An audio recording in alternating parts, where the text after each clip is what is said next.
Hello everyone and welcome back to the channel. My name is Adi and today we have a very special video, our last video slash stream that is going to be focusing on Sword and Shield content. It is the fabled Calyrex Ice documentary detailing how me, Alex, and Justin dominated a 2-month period of Series 12 with Calyrex Ice Palkia. And of course, I am joined by Justin and Alex. How are you guys doing? Howdy. Doing good? Hi, I'm doing fine. So I was planning on doing this as as just a YouTube video, but it ended up being way too long. So I figured if we're gonna do something long, we might as well do it on Twitch. Not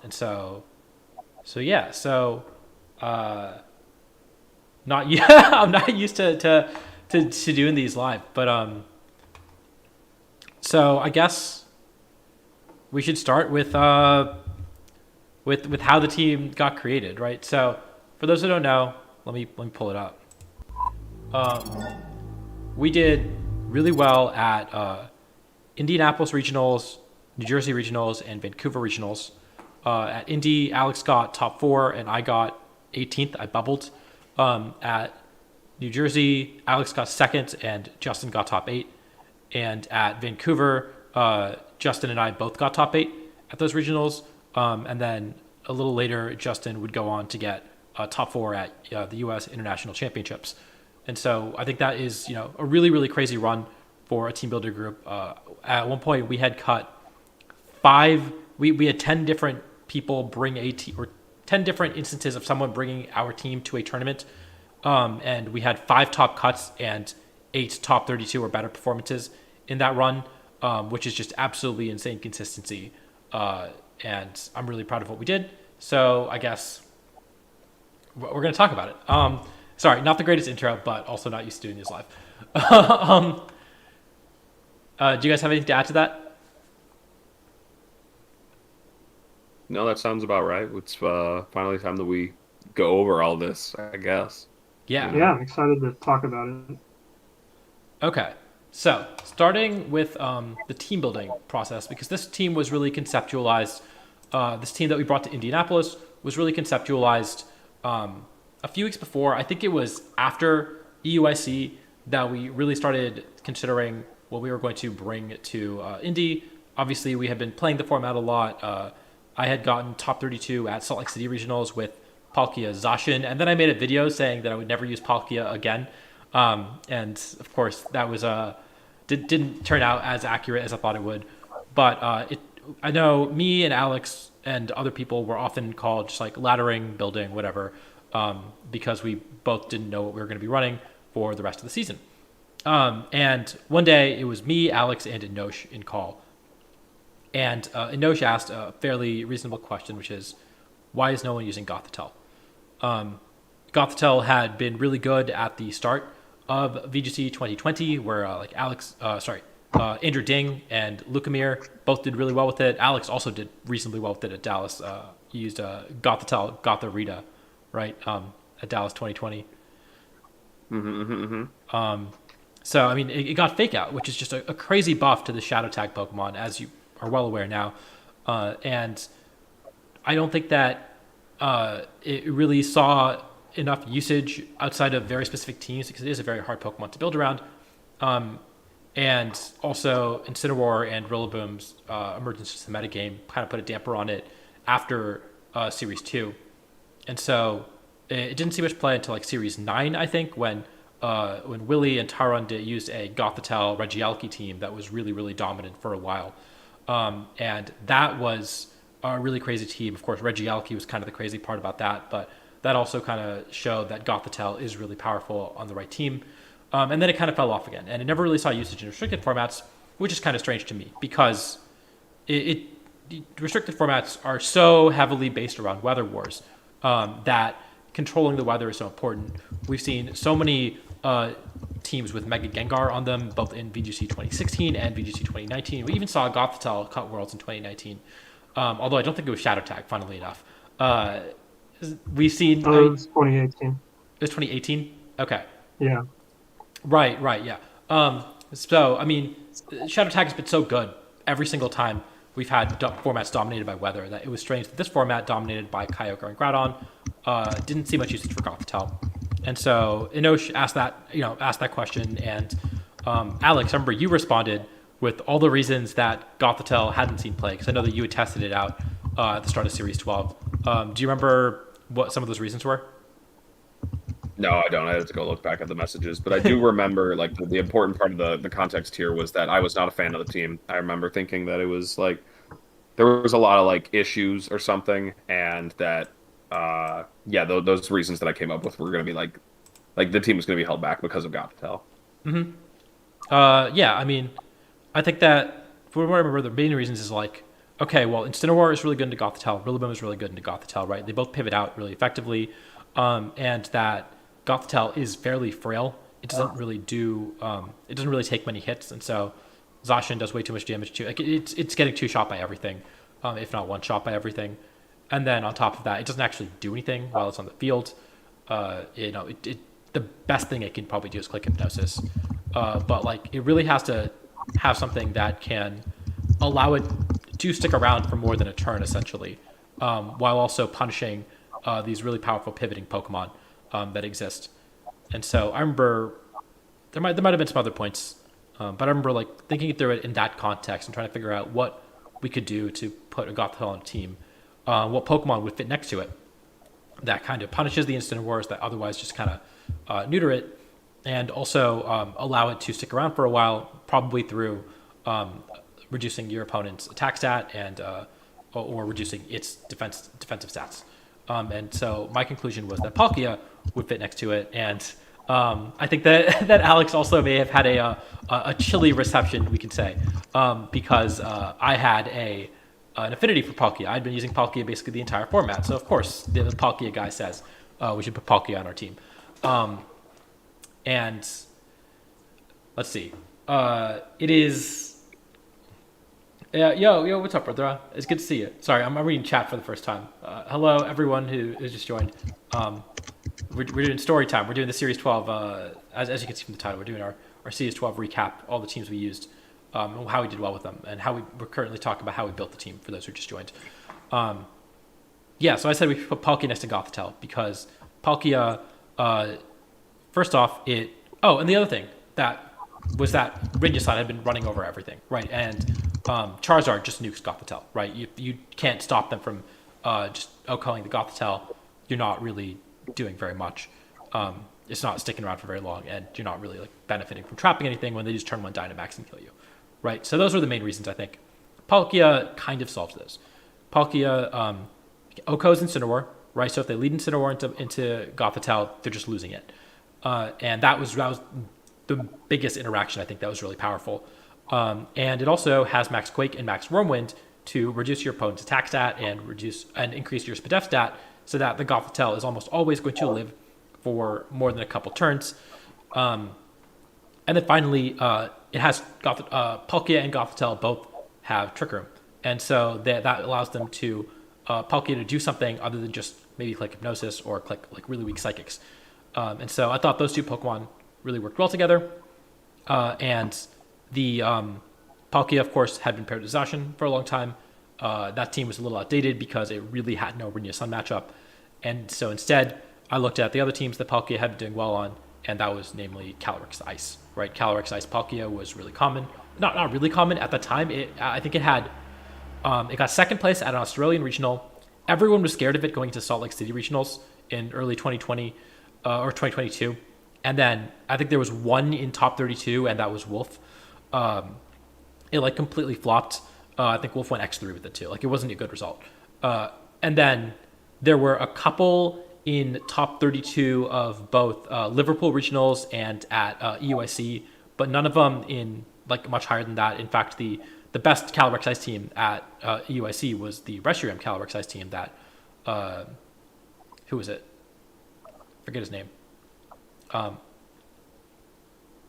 The Reshiram Calyrex Ice team that got top 4 at that tournament, Gilgamesh used. His last name was Della Pasqua. Yeah, Alex Della Pasqua, Gilgamesh used, and he also used it to get top 32 at Liverpool regionals. So he had seen a lot of consistency with that, but no one else had really used that, and so I think everyone kind of wrote that off at the time as not really a team. Ignore the Indianapolis regional results on screen. Those have nothing to do. Just pretend like we at the time we hadn't seen those yet, right? That we were building for this. I mean, yeah, people didn't. Indy was like right after UIC. Indy was like 2 weeks after. Yeah. We kind of, yeah. So like, I don't think it turned heads publicly, but there were definitely like people team building that saw it and was like, this could be good. Let's experiment with it. Mm-hmm. And so this was. Let me actually pull up the UIC results real quick. UIC victory road. Because this will give you like an idea of what the metagame was when we were planning for, right? So Rinya Sun had just won his third straight tournament. OE had just done really, really well with a Life Orb Kyogre team. Thank you for the follow, Nate. Had really done well with this Life Orb Kyogre team, and we were starting to think that, okay, maybe Life Orb Kyogre is the scary version of Kyogre. Torviv had used Dual Weather, which we weren't super concerned about, but it was around. JoeUX9 had done well with Evil Dawn. Cassidy had done well with Lunadon, and we were looking at all these different like Groudon variants. Do you have something to add?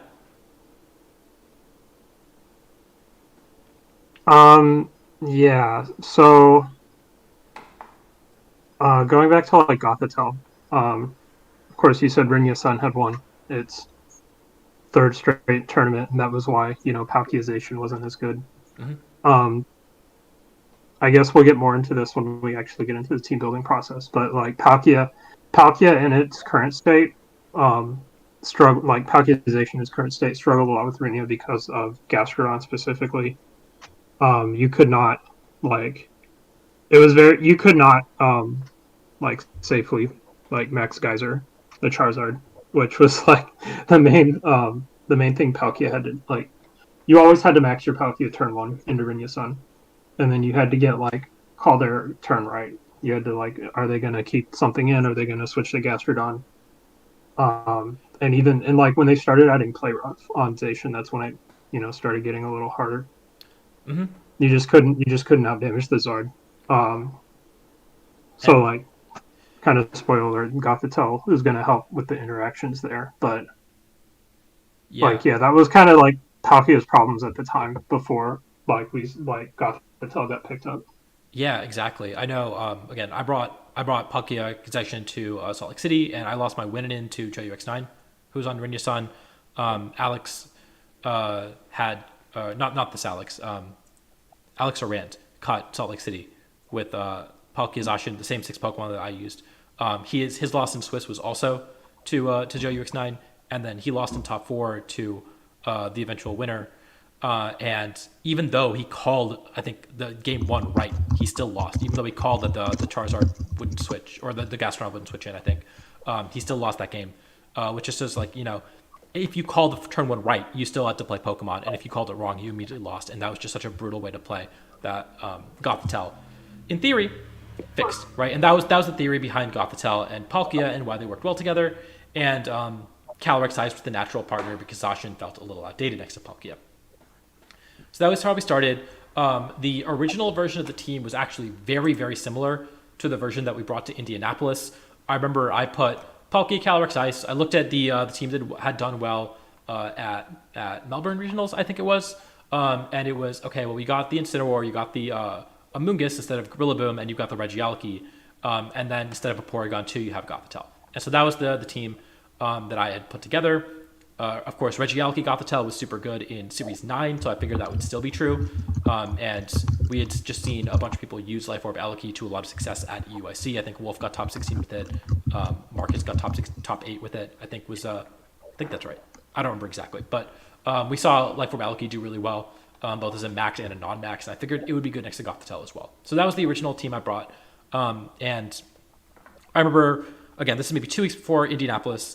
I put it in my builder. After this conversation, I was like, these 6 seem cool, and then I played 0 games with it, and I just kind of let it go, right? And then I complained to Alex that I didn't have a team for the next 2 weeks. Not exactly, but sort of. Alex, you had a method for determining which team you were going to bring to Indianapolis. Every night, you would hop on ladder in call, and we'd ladder together, or whoever was on call would ladder. and you had a list of teams, and then you had Rinja Sun at the bottom. And every single time, you would try a team, you decide whether it was better or worse than Rinja Sun, and if it was worse, Rinja Sun would move up.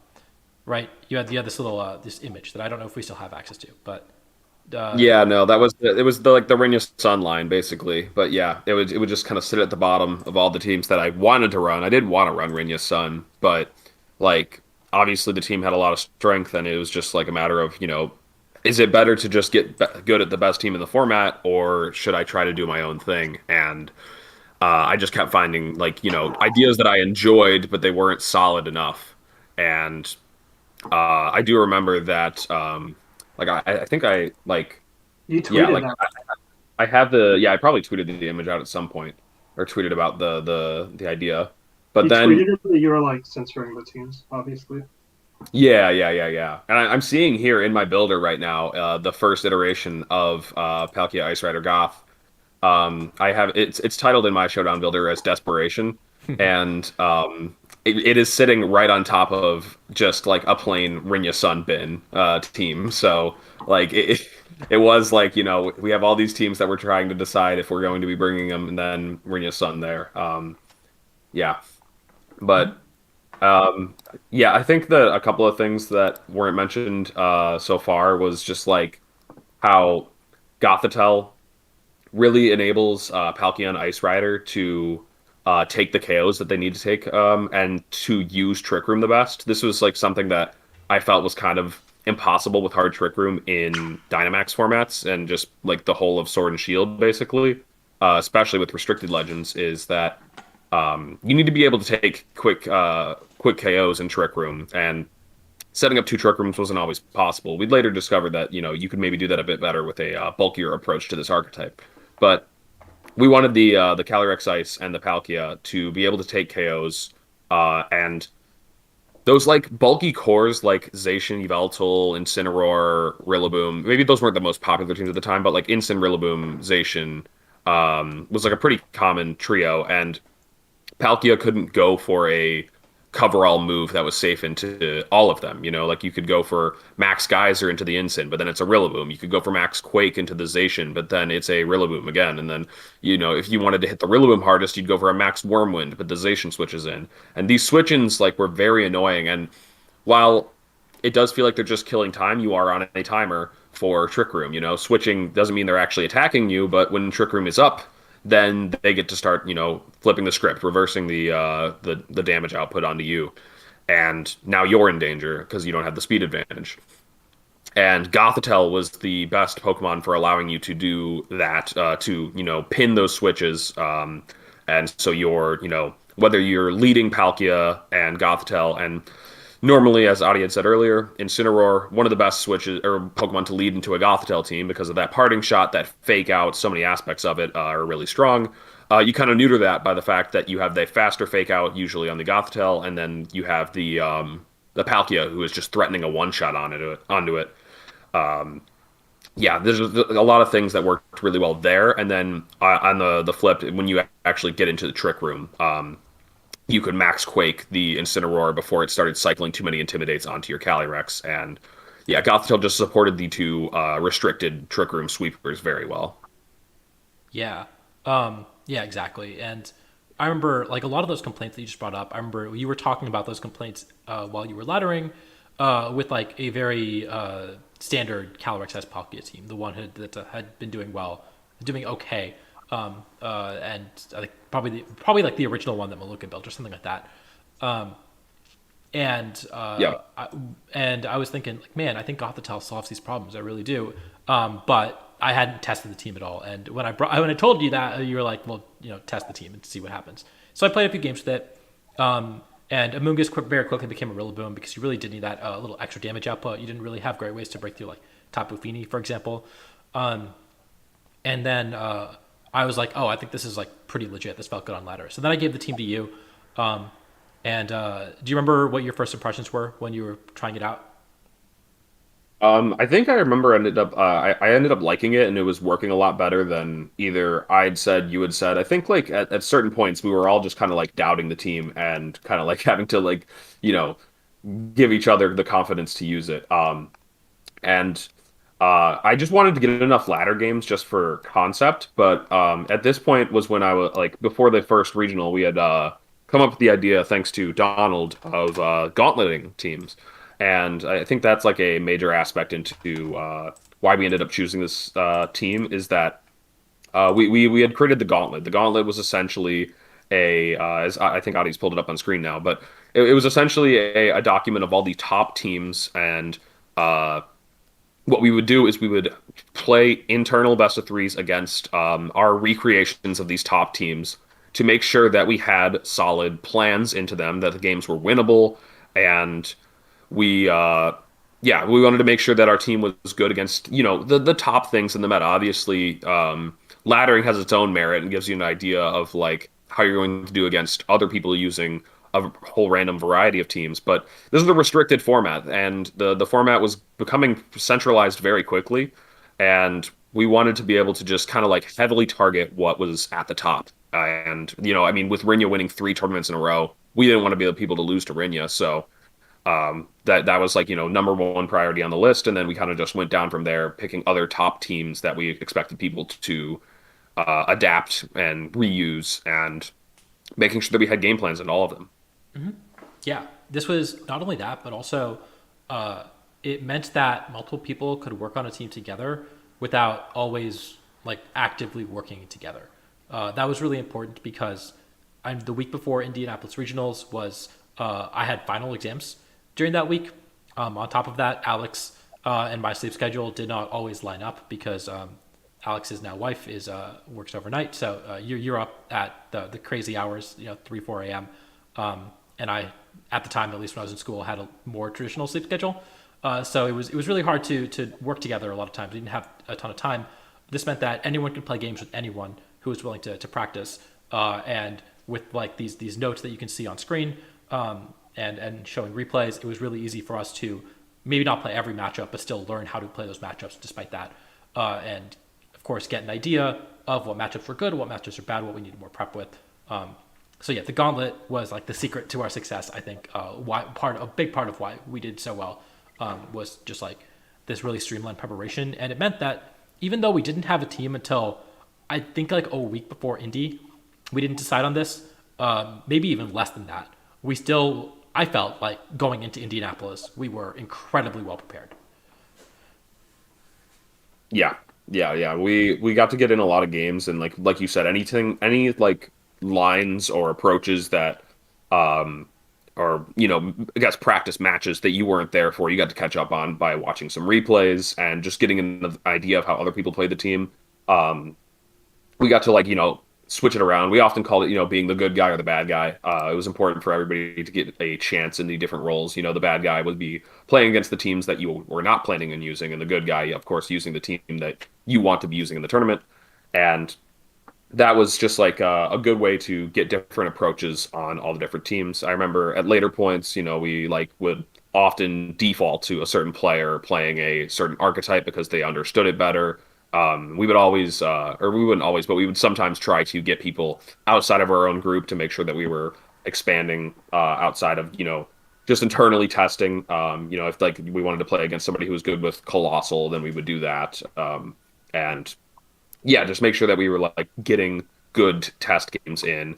And I would say that like for a tool that is it's like somewhat limiting to assume that like every Rinya Sun player is going to play this way, this way, this way. But like I don't think it ended up screwing us that many times. I don't think it ended up misleading us as often as you might think initially looking at the tool. Is like, oh, you can't just assume that a Rinya Suns player is going to lead this and this, but we I think very rarely did we misassess a matchup, with the gauntlet. And so yeah, that's exactly right. And I'm not going to go into depth of like our matchups because like it's the format's over. Who cares, right? Like you don't need to know what we were doing in May against Cassie's Lunadon team. Yeah, show him the Zach Ogre replays though, the first ones, or just were these Is it the final? This isn't the final gauntlet, is it? This is not. This is the Indie. This is the Indie Gauntlet. Yeah, the Indie Gauntlet. I don't even know. The Indie Gauntlet had. Yes. Don't go up against Justin Burns wielding Thunderwave. That is our notes Yeah, for Swordfish screens. Which, by the way, like obviously, looking back at Indianapolis, that was the team that won the regional. This was, I thought, our best matchup, except for against Justin. Jeez. Yeah, so I was the bad guy for like the whole time going to Indy because it was the only tournament I wasn't going to. So most of these replays on this gauntlet are against me. Um, yeah, I just found an old log that is kind of important to later things, but on April 30th was the first time that I mentioned that Regieleki and Calyrex Ice create a sort of bolt beam speed sandwich. And for those that don't know what a bolt beam speed sandwich is, well, Hold on. We'll go over that in the worlds. That was in you want to April. say that? You said that in Save that for April. Worlds. I did say it in April. It is- The I oldest can't- instance of it. I can't believe it. I did say, I mean, like April 30th, the last day, but yeah, it was just kind of funny to me that that was said so long ago because it was something that we said a lot going into Worlds preparation. And it was Less something that we important though forgot, because too. it was less important because like spoilers, Regieleki does get dropped from the team. I guess that's like a bit more. I don't know where we are in the storyline, but that's gonna yeah, we're still pre-Indy. It'll probably become a bit more of a relevant question, I guess, as we get post-Indy and like talking about the Indy run. So okay. First off, this is how Justin beat us basically every single time, which just hacks the shit out of us with Thunderwave. I mean, it happened straight up 4 times. I think Alex played 2 of these games, then I played 2 of these games, and every single time it was infuriating. So don't go up against Justin wielding Thunderwave. Rule number 1. Here, Audie, can I respond to this question from Aaron in the chat? Yes, absolutely. And I'm calculating Abi's question, so don't worry, Abi. Do you want to read? Oh, nice. Yeah, I'll read Aaron's question. So, did you guys ever find that a player in the bad guy role ended up overfitting to beating the team that you had all worked on, rather than playing the team how someone with no knowledge of your team might? This was actually something that we made a lot of fun of when we were in practice because there was like some kind of trend or like there was some tweet that somebody made that we were like making fun of in the respect that like they would say like, oh yeah, don't worry, in this practice best of 3 I'll play like I don't know your sets, and we would always say no, like screw that, I don't care about that, like play like you do know my sets, because if they don't know what I'm going to do, then I'm going to win pretty easily. We had a lot of like tricks and stuff that we felt that would take advantage of players that don't really know what they're doing into us, and we were like we think that's just like bad practice, and I think it was just something that like kind of like sets you back as like only expecting your opponents to play like into all of your hand, like like, oh yeah, like I want to know, if you know that my Gothitelle is max speed with Fake Out Hypnosis, how are you dealing with that? If you know my Incineroar is switching in with the eject button, how are you dealing with that? If there are ways to screw this up, then please do find them and make them happen, because I'm interested in winning a clean game of Pokemon, not one that I'm just like super misleading and tricking you with. Yeah, so I think on the flip side, and this mostly came up during Worlds Prep. So it's not like they're gonna have in game 2 are not gonna have full info on you, right? They're gonna a little bit have seen like the info that showed up in the previous games. So in that regard, it can make it so that their adjustments aren't exactly what we would expect people to adjust to. So maybe they go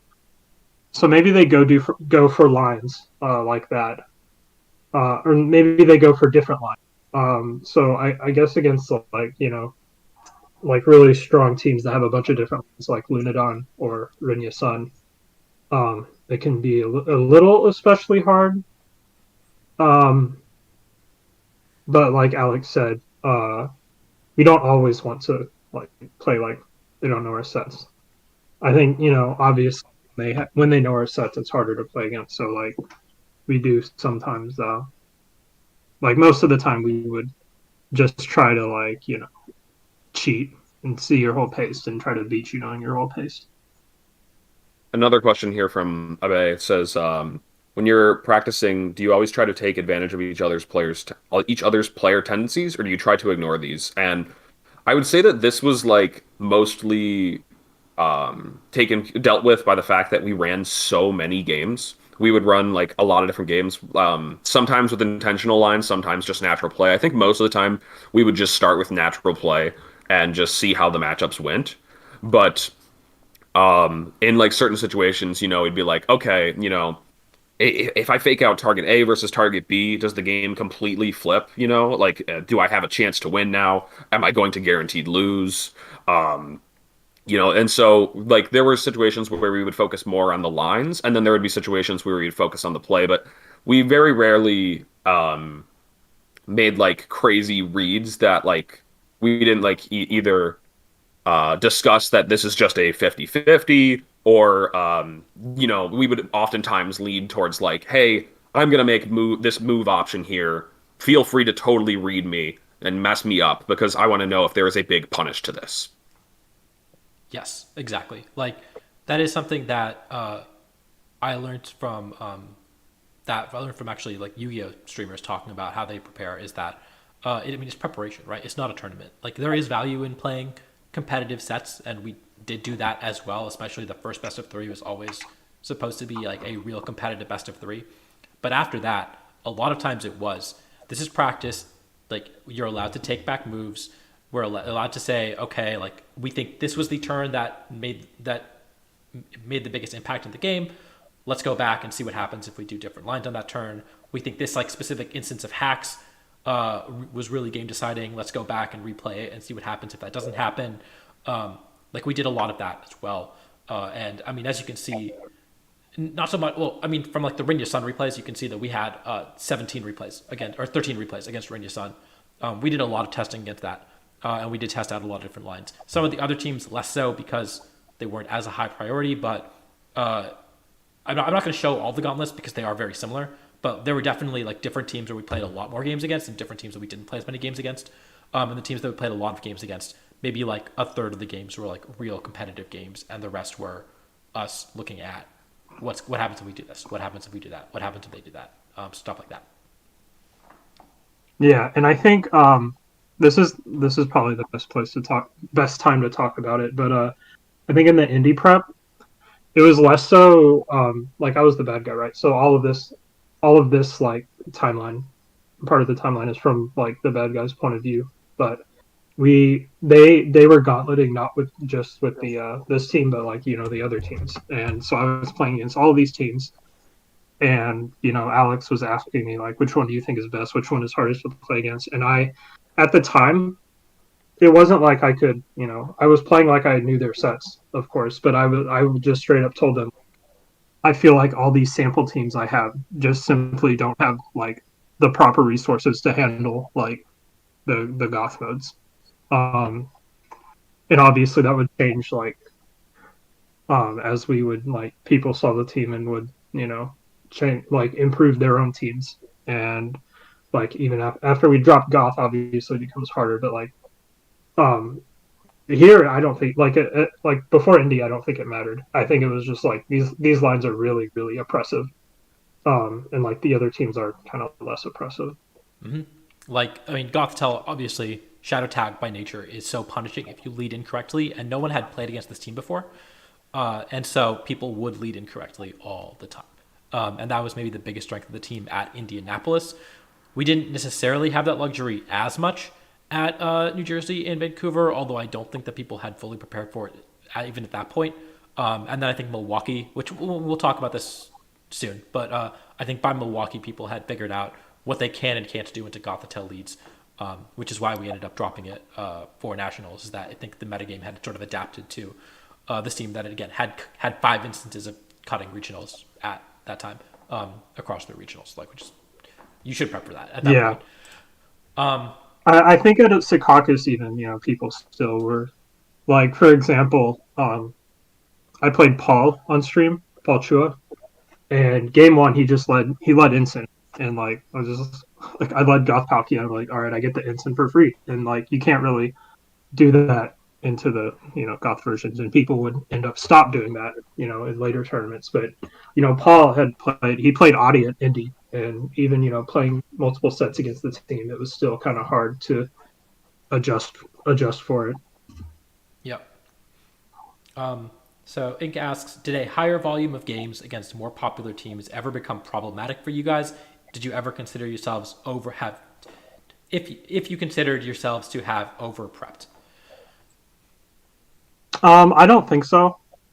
I think the more games you play, the better, because obviously we're not gonna play or like 10 games against Rinya's son, and every time like the Rinya player does the same thing and you do the same thing. We're gonna try different lines, we're gonna try different angles, and I think um, ideally if you do go into a tournament and play against Rinya's son and you remember all the practice games you played, you can be like, all right, if I do this, like their options are this, and this, and this happens. Like you'll be able to see um, the game play out, like how the game would play out a lot better than if you didn't practice all those different lines.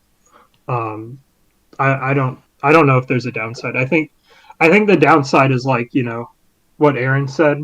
If you don't play enough games and you kind of like overfit, as he says, it can get tougher. But I think if you play enough games and like try like enough things, you can kind of like escape the overfitting and just kind of have a good knowledge of the matchup.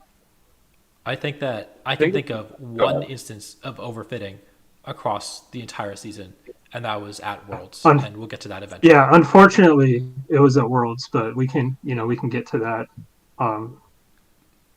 But I don't think that I never felt like I was.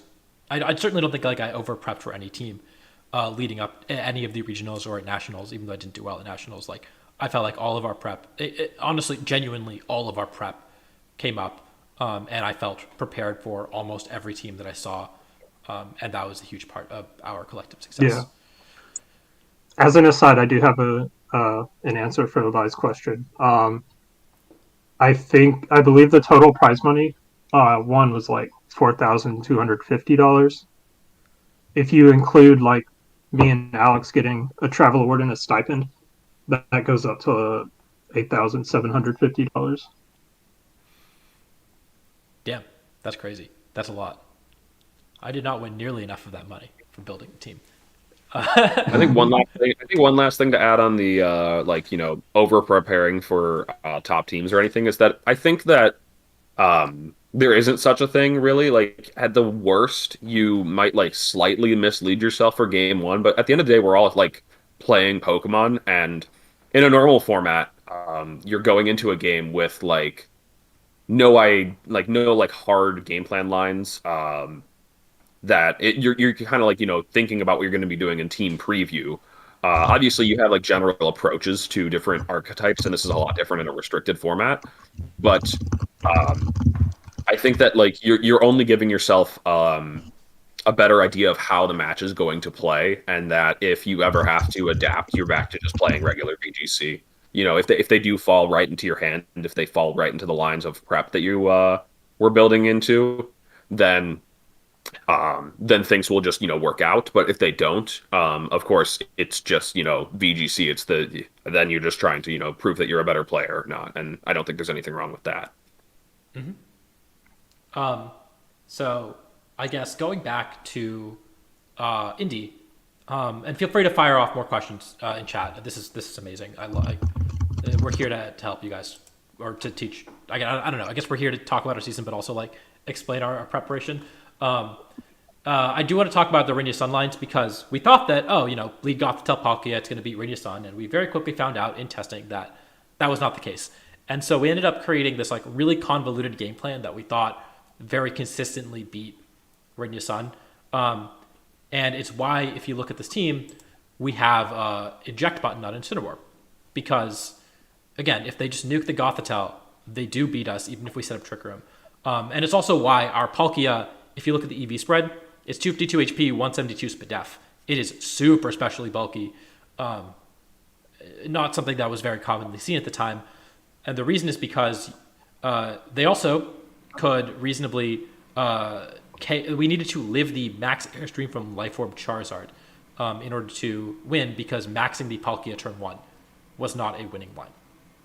So, so our line into specifically a Charizard Groudon lead, and so our line for Rinya Sun at Indianapolis Regionals was we would lead Gothitelle Palkia, so they couldn't switch out. They would probably lead Groudon Charizard, and if they were not Life Orb Charizard, so if they were Life Orb Charizard, we had to fake out the Groudon and click Trick Room, or max the Palkia. I don't remember exactly what our Life Orb Charizard lines were.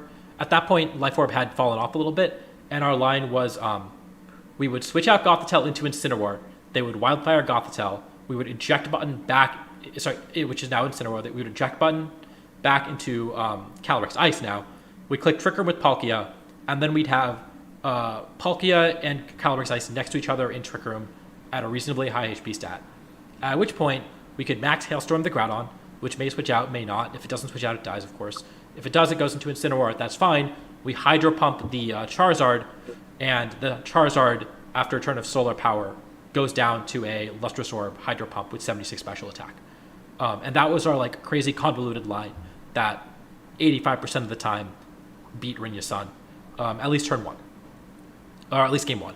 Game 2, we may have had to adapt. Alex, did you play any Rinya Sun at Indianapolis? Yeah, I did. I believe I played one in the second round and got to do exactly the lines that we were talking about. Okay, cool. I'm glad that it came up, because it did not come up for me at all. I did not play any Rinya Sun at Indy, but that was the matchup that we put a lot of time into, because we knew that we had the tools available, but it was also the most important matchup and the one thing that we always wanted to beat. And that was also the one that was like kind of a gimmicky game plan, where if they knew what to do, maybe they could play around it a little bit, but still, like, we had a lot of tools for it. Also, eject button Incineroar, even though it was specifically for that matchup, we added it on for that matchup. It is generically good. I mean, Gilgamesh did run it on his Reshiram Calyrex team at UIC, and you can see Alex's stream match in top 4 even, that it came up. Eject button just came up a lot for us as a way to like switch into Zacian and then switch back out, and then get 2 Intimidates off over the course of 2 turns. So eject button was really cool. I think the rest of the team is pretty standard. I guess what else we need to talk about on this team? Like, all the moves are standard. Gothitelle didn't have an attacking move because it doesn't do damage, and Hypnosis is the best way to exert pressure with it. And you don't click Hypnosis unless they ignore the Gothitelle, at which point you get to click it a lot. And even though it only has 60% chance of hitting any individual attempt, if they let you click it a lot, you will hit 60% of them. And that's kind of the logic for that. And sometimes you do have to hit a Hypnosis and the game comes down to it. But a lot of times it doesn't. And a lot of times it just means that they're ignoring the Gothitelle and they're not allowed to. Is there anything else that is especially notable about the team, EV Spreads moves from Indy?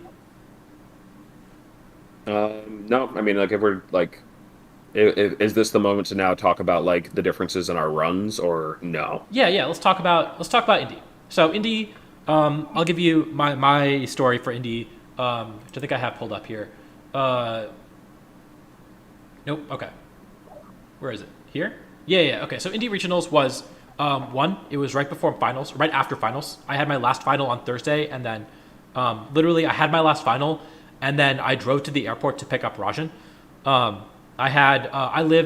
parents live about 45 minutes away from Indianapolis and West Lafayette, Indiana, and that's where I was going to school. So I invited all my friends to, not all my friends, I invited a lot of friends to come stay with me. And for some reason they accepted, even though I lived reasonably far from the venue, and it kind of sucked because we did have to wake up really early the next day. But everyone came, and it was also my birthday. May 5th was my birthday. And so everyone came by on Thursday or Friday. Thursday was my birthday. Everyone came by on Friday, and they got these shirts that are. I guess I should have worn the shirt for this stream. I didn't think about that. But Alex, you want to tell the story of the t-shirts? For the t-shirts, yeah. So Rajan wanted to do some kind of surprise for Adi's birthday, as well as a thank you for letting us stay at their place for the event. And so Rajan reached out to me and Gina because Gina's sister-in-law could make shirts, could like print designs and put them onto the shirts, like iron them on basically. And so we just got a bunch of shirts of various sizes. The funny part was Rajan had told Adi's dad at some point, like, hey, take Adi upstairs and like find a reason to distract him so we can all change to the shirts and have him come down and surprise him. And then so Adi's dad like brings Adi upstairs and is like, hey, I was told I needed to distract you. And it was like, oh no, like come on, at least be a little more creative than that. But yeah, that's basically the story of the shirts. Yeah. So yeah, I mean, it was a lot of fun. Everyone staying at my house was really cool. Again, it was maybe a mistake because it was really shitty on Saturday morning to have to wake up at like 5:30 or something to drive an hour to the event because we really didn't want to be late. But it was really cool. My mom made Indian food for everyone. We had a birthday cake. We had like a small party, I guess. Yeah, it was a good time. Thank you all for coming through, except for Justin. Justin didn't come through. Rude. I did not. He missed out. Hey, I had finals too. Yeah, that's fair. So that was Indy, and then the run itself for me was Indianapolis is always going to be my white whale because I swear we had the best team in the room for this event. I will stand by that. I just like it felt like no one was ready for this, and so my run I played Paul Chua round 1 and I was terrified because he's maybe the best North American player, and he was running Torn Ogre, and that was the matchup that we felt like it was our best matchup, and I beat him like very comfortably, and I was like, oh shit, maybe I can do this like this, and also I figured that I'd have good resistance at the end of it because I beat Paul Chua round 1. Round 3 I play against Andrew Ding, who's also one of the best North American players, and I'm like, man, I just cannot catch a break. But round 3 is a pretty reasonable time to start facing good players, right? So and game 1 I win comfortably. He's also on Torn Ogre. Round 2 I miss a Hydro Pump onto Zacian that's like trapped in that would have won me the game. It's like, all right, that's gonna happen. 85% accuracy. Game 3 I miss another Hydro Pump onto the Zacian that would have won me the game, and I lose the set because of that. So I miss 2 Hydro Pumps and lose, and I'm dejected. And then I start playing the rest of my games. Round 5 I play Sohab, who's also in that picture, also stayed at my house, one of my best friends. And I beat him also on Torn Ogre, some Kyogre team, Kyogre Zacian team. He had like it's like it was like Grim. Yeah, it was like Grim and Amoonguss Rilla. He was running an awful combined Kyogre that I think he actually could have won if he was running like a good Kyogre set, but he wasn't. So shout out to him for not doing that. And then I played Luca Trigut. I might have pronounced that wrong. Who's also a very good player. Beat him, and I was like, oh man, like I'm feeling it. Like 3 straight wins against a bunch of good players. This team has felt amazing. I shouldn't have lost a single game all tournaments. And then round 7, of course, I play against Alex, who is the one person who I think was able to beat me that tournament. Where's the photo? We had a photo somewhere here. You just pulled it. You had it on stream like 2 seconds ago. Yeah, here it is.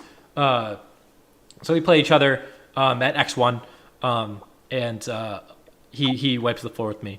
I mean, it's not a fun match to play because like it does come down to hypnosis and it comes down to like speed ties and whatnot. But I got his game plan is better than mine, and I kind of got bodied. And then as you'll see, future Alex is the luckiest player here, and just better at the mirror. That's just lucky and bad. That's all I'll say. Mm-hmm. And then I went out. I played John Hu, who's another very good friend of ours, and thankfully he is on Lugia. Also, sadly, he was on Lugia and didn't top cut with Lugia. He was like one of the highest resistances among all the X3s and would have cut if he had won that last round and finished X2. But it turns out his Lugia Groudon team had no Calyrex Ice matchup. That's a recurring theme. It didn't really feel like anyone was prepared for Calyrex Ice in this tournament. And like, I mean, if you look at the top cut, there were 4 Calyrex Ice in top 16, and then 17th and 18th were both Calyrex Ice. And of course, I did finish 18th, just barely missing out in top cut on resistance. And again, this is I think this tournament might forever be my white whale because I really do think that we had the best team in the room. my losses were both super unfortunate, and I think I could have beaten anyone else that day. But yeah, that's my Indianapolis story. Alex, you want to talk about your Indy run? Yeah, sure. I'll just kind of do what are the highlights from memory because I don't want to like talk about every tournament too in depth. Otherwise, we'll be here until midnight. But some of the things to mention were I remember playing Leonard de Wobblefett in like a early-ish round and lost the I guess quote unquote like mirror. He had Kali Ice Reshiram, and it was the Gilgamesh team, and I remember that being a bit of an issue. Then other than that, had some good. I felt like I was hitting like good matchups, which wasn't like I think a lucky run. I think we just like you said had like one of the best teams for the tournament, and then I hit another good matchup in you because I just had the better game plan. I think that it was funny because at this point, I had not brought Regieleki to a single match, and I would not bring it to a single match after the fact. But I thought in the mirror that one of the best ways to deal with it was to lead Regieleki. I think I went with Regieleki plus Palkia, with the idea being, well, speed ties are toxic. I'm going to Electroweb you, and you're not going to be able to win the speed ties. And I think Adi went with like a Goth I won't go. Palkia I said lead. that Hypnosis was going to be the thing that decides the game. And I had Goth back, I'm pretty sure. I think I had Goth Kali Ice back. And basically just like was deciding that, hey, it's a Trick Room mirror. In a Trick Room mirror, you're never supposed to actually click Trick Room. So I'm going to go with my other speed control mode, Electroweb. And so that's what ended up getting me there. And I think, yeah, I don't remember how the matchup went besides Regieleki being a pretty strong factor. I played another Calyrex Ice in the final round in Adrian, I think. Adrian Hurley, I think that sounds right. No, is it not Colder Hurley? Light, yeah. Is that Adrian Hurley? I think that is, yeah. Okay. Yeah. I'm just not make sure I'm not mixing it up with another Adrian. But yeah. So that was like another Calyrex Ice Reshiram matchup that I was able to win. I think the funny thing about that last game that I do want to mention was on the final turn of the last game, not the final turn, but close to the end. I had not Dynamaxed, they had not Dynamaxed, and they had a Amoonguss with 1 HP across from my Gothitelle at 1 HP and their Calyrex, and I had a Calyrex as well. It was Calyrex Goth versus Calyrex Amoonguss, and the Amoonguss was going to protect, and they were going to click Trick Room or Glacial Lance, and I couldn't really cover for everything. Except by maxing the Gothitelle, going for Max Strike into the Amoonguss's Protect and KOing it through Protect because it was at just 1 HP. And so I actually got to go for the Gothitelle Max in the final round of Swiss when there wasn't. I think I was already pretty likely to make the cut anyway, but that was just kind of a funny little extra thing got to do in this tournament run. You were boosting my resistance by winning. That's true. That's true. I was doing my best. Yeah, and so you made top cut at X1, and then we found out like literally they were talking about this during John and my last set. Like we could overhear them saying that that top 16 was going to happen that day, that evening, when everyone was just super exhausted because for some reason they didn't want to play top 16 the next day. I don't know why. Man, that was some BS. Yeah, it was that. I mean, that I can't imagine that was rough. I was exhausted at that point. We'd already played 9 rounds of Pokemon, and you played Colin, and I know you beat him. Yeah, so I ended up playing against Colin, and the matchup was very strong, but I ended up losing a game and going to a close game 3 because I was just exhausted, and I don't know why it was getting me so much that day because I usually, I feel like at least me personally, I'm normally not affected by my level of energy with with regards to Pokemon play. We'll see how that factors in the next tournament,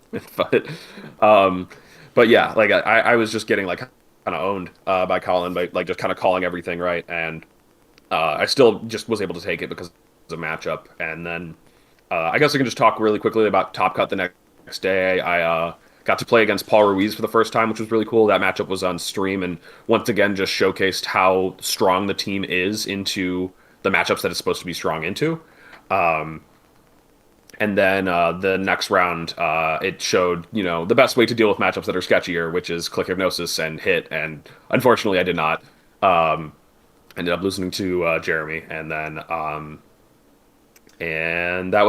was it. Unfortunately, because as we had kind of shown with my match against Colin, with my match against Paul Ruiz, the team was pretty well prepared into a typical swordfish team, and Pengi was the one waiting for me in finals, and unfortunately couldn't make it. It could have been a three-peat regional champion, but Yep. You're stuck with me. that is where the run ended, top four. And You're yeah, stuck with me in the Teton Club still. Yeah, the two club is the best club. I mean, as Gavin had said in that one tweet, two means that you've won more than once, so you're not like a fluke. But any more than two means you're a tryhard, and so me and Burns are not tryhards. We're not flukes. Gavin's Yeah, and Gavin's a tryhard now. We'll get to that. Gavin We'll is get to a that tryhard. eventually. Yeah, I mean, you also that top four set. I mean, you were in such a good position game 2, and Jeremy managed to eke out a win, and then game 3 just came down to hypnosis. And I mean, the way I see it, you had a 60% chance of winning a regional, and just didn't get the roll.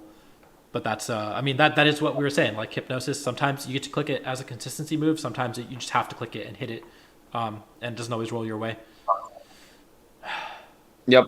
Yep. And I mean, as always, the Pokemon is an interesting game because the games aren't always played perfectly. Of course, game 2, I think I had a near guaranteed win, just didn't see it in time, and ended up, losing that one, which came to game 3 for the hypnosis. But, that's like kind of what makes the game interesting is the inconsistency in the play level and, also the like variance in moves and stuff.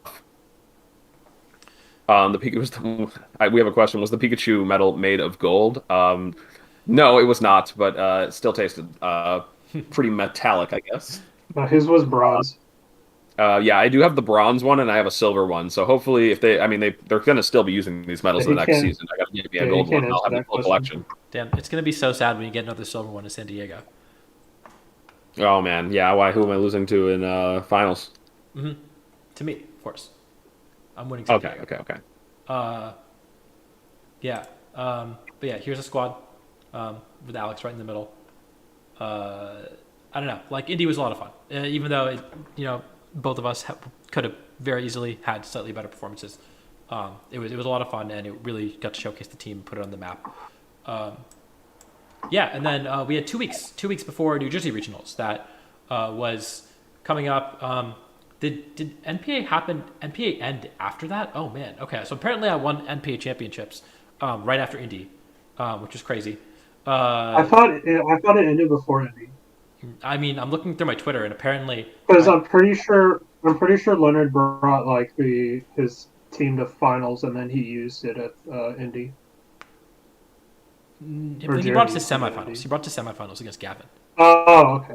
Mm-hmm. Yeah.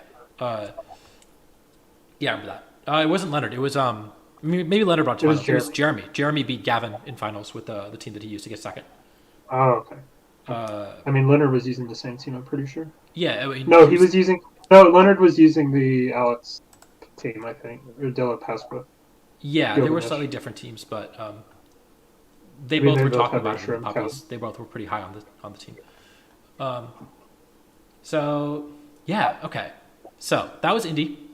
And then we had 2 weeks, and I remember I was thinking, let's do the team report. I'm content creator, content brand. We'll find a new. We just built this crazy team in 2 weeks. We can build another team in 2 weeks, right? And Nails was the one who had to talk me out of. No, we're not submitting a team report now. This team is nuts. Like, bring it to New Jersey, or at least have it in your back pocket if you can't find something else. And we decided that we're going to keep building it for New Jersey. Alex, of course, just as he said earlier, didn't bring Elky to a single game other than the mirror match. And I brought Elky a lot into Swordfish, especially as like a mix-up. And like you mentioned, Elky Calyrex Ice is actually really good. But we call it the Bolt Beep C Switch, which again we'll get to in a minute. But we did end up deciding, okay, we can drop Elky. Go ahead. We're not getting to it in a minute. It took us an hour to cover Indy. Okay. Indy was like the team building. Like at this point, we only made slight changes to the team, and we made a few slight changes over and over again. Okay, so for New Jersey, Justin was along for the ride now. He Although, he decided he was also using the same team as us, except the team was slightly flawed. Do you remember? Maybe I gotta pull up our matchup doc for that. yeah, you were complaining about Kyogre Amoonguss, I think. Yes, Kyogre Amoonguss without Alki was a little tricky. Alki was important, and Alki even then it was kind of volatile at times because you potentially had to just like max your Alki into an Amoonguss. I'm forgetting if there were other matchups that we were worried about, or if it was just like we kind of stuck into Amoonguss. I think it was just we kind of stuck into Amoonguss. Yeah. And I think the issue with Aleki at the time was that Gothitelle made the team like very like chirping focused. It made the team like I really want to max Palkia because like Goth plus Palkia is sick. So Aleki didn't really have a place, in my opinion, because if you're maxing the Palkia, you're not maxing Aleki, and max Aleki is like broken, and non-max Aleki kind of sucks. I don't know about that, but that was something that it took us a long time to figure out that maybe Max Alki doesn't suck, and maybe not on this team. But Yeah. yeah, so we tested. I remember we tested a lot of different stuff for New Jersey, and none of it really solved the Kyogre Among Us matchup. And eventually, and like I do think that I beat Sohai because his Kyogre set was bad, and I beat Paul because he just like hadn't seen this team before and didn't really know how to play against it. But it could be a lot trickier. And in our testing, it was a lot trickier. And so we couldn't find a mod. We tried some bad mods in that slot just to try to figure out what was going to work. And then Justin, Yeah, you had like Mimikyu, you had Mimikyu, you had Umbreon. we had. Oh yeah, I was really Umbreon pilled. I thought Umbreon was the play, and it was not. It just didn't do enough. We tried Mimikyu because that was the team that Alex Del Pasca used.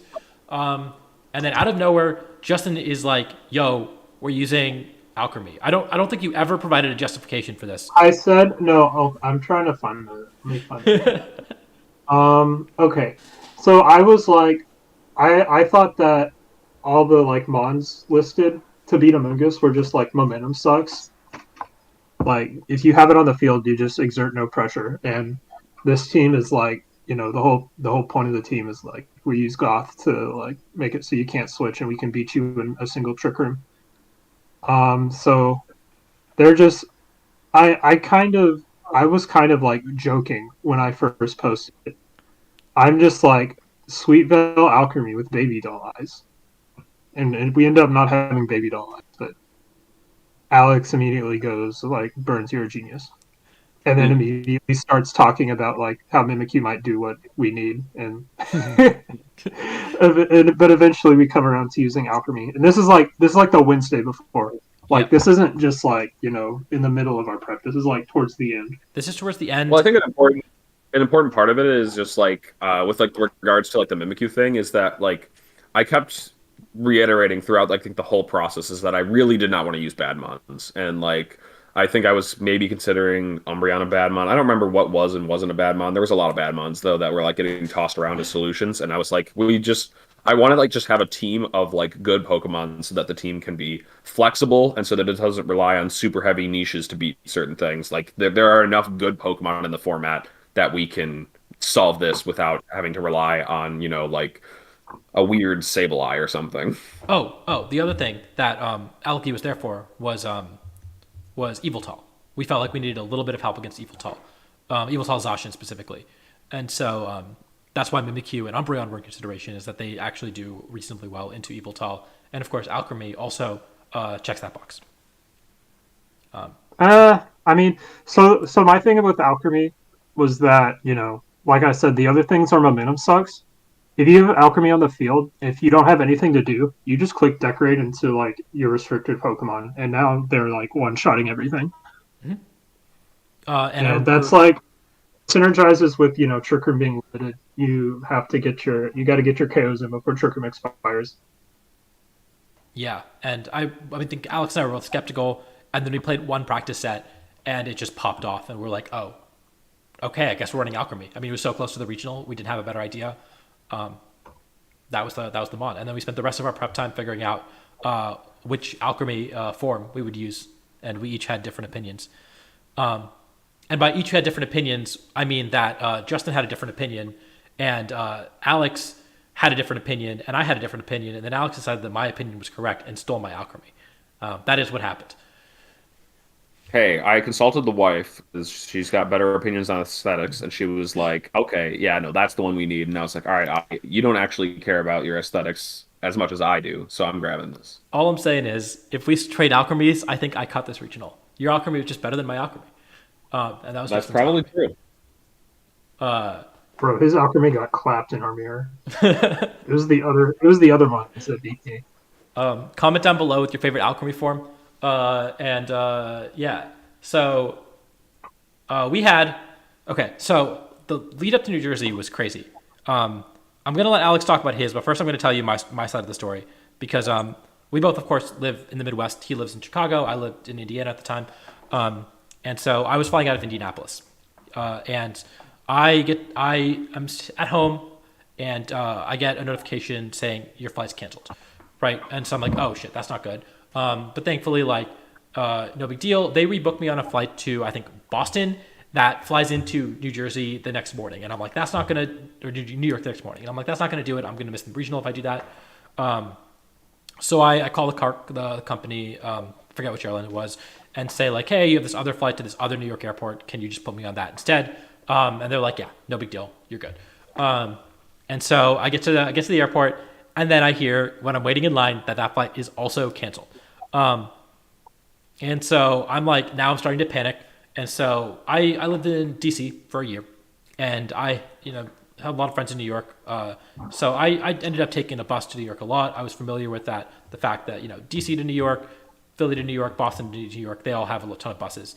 So I'm waiting in this like long line to get to the counter, and I'm doing a bunch of research on what my options are. Can I can I fly to DC? Can I fly to Boston? Can I fly to Philly?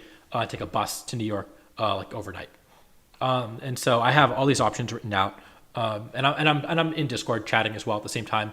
And thankfully, I get to the front of the line, or I don't even get to the front of the line. They open up a different counter, a second counter, and I am the first person. I just like sprint over there as soon as they open it up, and they say, and I explain like, hey, can I do this? Can I do this? Can I do this? I have all these options lined up, and he's like, actually, there's another flight to New York that's boarding literally right now, the next gate over.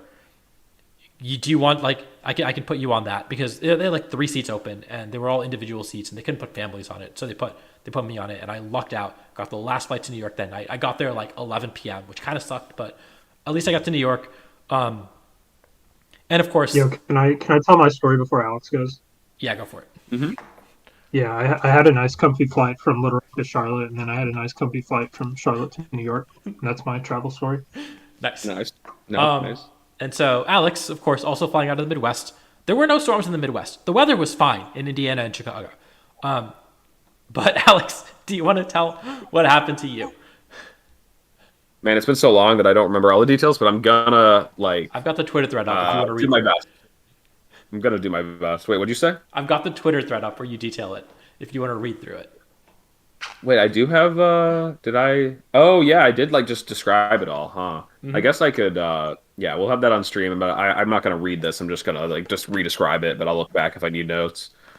But yeah, I did have like I had my flight at, here it says like at 11, and I remember we sat on the plane for like forever, just like not taking off, and eventually they do tell us that the flight is canceled.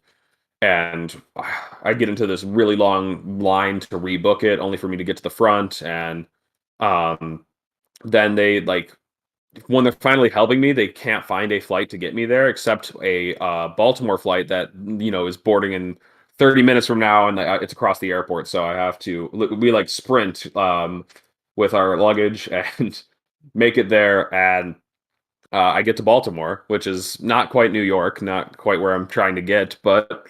Anyway, yeah, then I have to wait a couple hours to get on a bus that is going to take me there. And the other thing is that I like a small important side detail is that I don't sleep on planes and buses, I guess in this case. Like I've been pretty much awake the entire night, and now we hang out in some like sketchy parking lot waiting for the bus, and then the bus takes us to Philadelphia, and then from Philadelphia to New York, and I finally make it to New York at 4 a.m., but I still have to take some other public transport to get to the actual event. And so, yeah, I mean, the Twitter thread tells all the details, but I basically just didn't sleep the entire night and made my way to the regional just on zero sleep. And it was like, it was awful. And I later found out that Delta, who was the company that I had flown on and that had like basically rebooked me onto this flight to Baltimore, they would not reimburse me for the flight. So we paid like I think like 1,900 out of pocket for that, and I still am going through like technical support for that to get my refund. But so far it's just like, yeah, it's still going on now, and this was months ago. So that's an unfun ending to the story. But the fun part is that we got to the event because I wanted to get to the event so badly. Is because I was really confident. I was really confident that the team was going to do well and that I could do it again. I liked our upgrades, and I also really wanted to see Justin. I had not seen Justin in months. This would be the first time I'd seen him since the pandemic, and I was like, this is going to have to happen. Yeah. And so, despite having no sleep, you cut the regional. I think you went 7-1, 6-1, 7-1. I forget if it was 6 or 7 rounds. I think it was. Sorry. It was 8 rounds. It was 8 rounds. Yeah. So you went 7-1. He lost round 1, by the way. So he like ran the table after round 1. Yep, I did submarine into cut, as they say, but yeah, it was a round 1 loss, and that was just due to a bit of unfortunate luck against Rinya's Sun. Funnily enough, a team that we were supposed to be beating every time, but I had just like missed a couple of hypnosises and hydro pumps altogether on top of some other things that like I think like Precipice Blades crits and stuff. It was like it was not a great way to lose round 1, but I'm surprised I didn't let it like tilt me and take me out. I was like just that determined to make the cut. Yeah. Any other notable matches in Swiss you want to talk about? Um, Man, for the Secaucus Swiss, it's been so long Yeah. that I can't even remember all of the people that I played. I tried to pull it up on Arcanine Lab, but I don't know the page to go to find my old like schedules. Um, but one thing that I can make note of for this tournament was that that we had like 4 people running the team at this tournament, and like so many people got to get exposed to the team through this, and that did make it a little bit harder to play the matchups. Is just that when you have like a lot of people running the same team, and somebody plays somebody else that's running the team before you, they've got that previous matchup experience. They know what did or didn't work, whether they won or lost the last set, and it can make your life a bit harder. That was something that I definitely got to see, especially going into the top cut. Yeah. I know. I think Emilia, who ended up winning the regional, played Tommy Cooling, who was on the team, and then played Justin in Swiss, I believe, and then played Alex, of course, in finals. So he had a lot of experience with it. Funnily enough, my round 1 was against the same 6 that Emilia used. It was my opponent's first regional. I guess that team was just floating around, and I think our matchup was pretty bad into that, or at least it took a little while to figure out. I also didn't play very well, but my opponent went 1-6 that event, and I was their 1 win. I finished 5-3, so I did I didn't do as bad as you would think, but we had a really bad matchup into that team, and we played it a lot that day. Oh, I have now found my schedule. I figured out how to find it on Arcanine Labs, and yeah, I think the one of the highlights of that tournament was my stream game against Caleb. That one was just very, very one-sided and very funny for the Calyrex Ice Rider player. Yeah, that was a good set. Good one to go watch back if you're looking for a set to watch. But obviously, who's interested in watching Sword and Shield, which is when Scarlet and Violet are on the. Do you want to tell him about the talkative judge? Oh no! What was the story with that one, Audie? You might be remembering better than I am right now, but I remember that I had to tell the judge because he he was talking so much, but like what are the details I'm missing? He was talking so much, and I had to tell the judge like, hey, like you're normally not supposed to chat so much to the players because he was actually just trying to have like a friendly conversation with us while we were playing. I think that's like the gist of it, right? I wasn't there. I've only heard you tell the story, but Yeah, yeah. It was something like that. Basically, like this judge was like talking to me and Caleb so much during our match and was like making comments on the plays and like was almost like was like borderline talking about like almost like suggestions for like moves and stuff. It was getting like close, but he was basically just saying um like oh wow that was like a like a good play or like oh like yeah fake out's really good here or something. It's just like I mean I'm just paraphrasing. This is not actually what was said, but it was just like very problematic stuff to be having a stream judge be saying. So I made sure to kindly let the guy know. I was like, hey, like you're not supposed to be talking that much during the games unless there's obviously an issue that you need to address because you could be influencing the game. And while like I think I had told him this like towards the end of game two and when I was already clearly winning. And I was like, this match is already over, but if you were to say some of this stuff in a match that's a lot tighter, a lot closer, that could easily influence things. And it was a very weird situation to be put into. But yeah, after 8 rounds, I like Justin said, I did win 7 straight after the round one loss, and made sure to guarantee myself a spot and cut. I don't know if I would have made it otherwise, considering I had that round one loss, and I'm looking at my what do you call it resistance and it's not looking the strongest, so yeah I wanted to make sure that I made that cut by winning out. and then Justin, you of course went 6-2. You did actually you were the highest resistance among all X2s. Do you want to tell everyone about your Swiss run a little bit? Anything you remember? Yeah, so I kind of had the opposite run. I started off very strong. I started 5-0. I had like a 4 game stretch, like round 3 to round 6. I played Kyle Livinghouse, Paul Chua, Santino, and Emilio, and all 4 of them made cut. So my schedule was actually quite very strong. I took a round 6 loss to Emilio, and then round 7 I lost to Rowan Hall, who I believe was on Team India, and I think he did pretty well in like for like VGC World Cup, because they got like what top 8, India got I think. top 8, I think. Yeah, that sounds right. Yeah, and I think he was a consistent starter, so he didn't he was obviously he was good enough to beat me. I think it wasn't really like any hacksy. It was just I got calls wrong. He was playing well. Life Orb Ogre was like kind of difficult to deal with, as we'll find out in the next tournament as well. Um, yeah. So and then round 8, I had to fight like Iron Defense Bronzong, which is kind of suspect, but the alchemy kind of carried because I could just decorate myself up to +6 and just outdamage the Bronzong. And like at that point, I was pretty confident I was in cut because I had 4 opponents who were also in cut, and I ended up being the highest 6-2. And unfortunately, it meant I was playing Alex in top 8. Yep. Yeah, that was Um, like such a bummer to learn as soon as the results were posted. Is that like I had like worked so hard to make it into this top cut, like going through all the like travel issues and losing round one just to like fight my way to make it anyway. And my reward was, you oh know, wait, Andrew was the highest 6-2. my reward was playing against Justin, first round of cut, and it was just like, are you kidding me?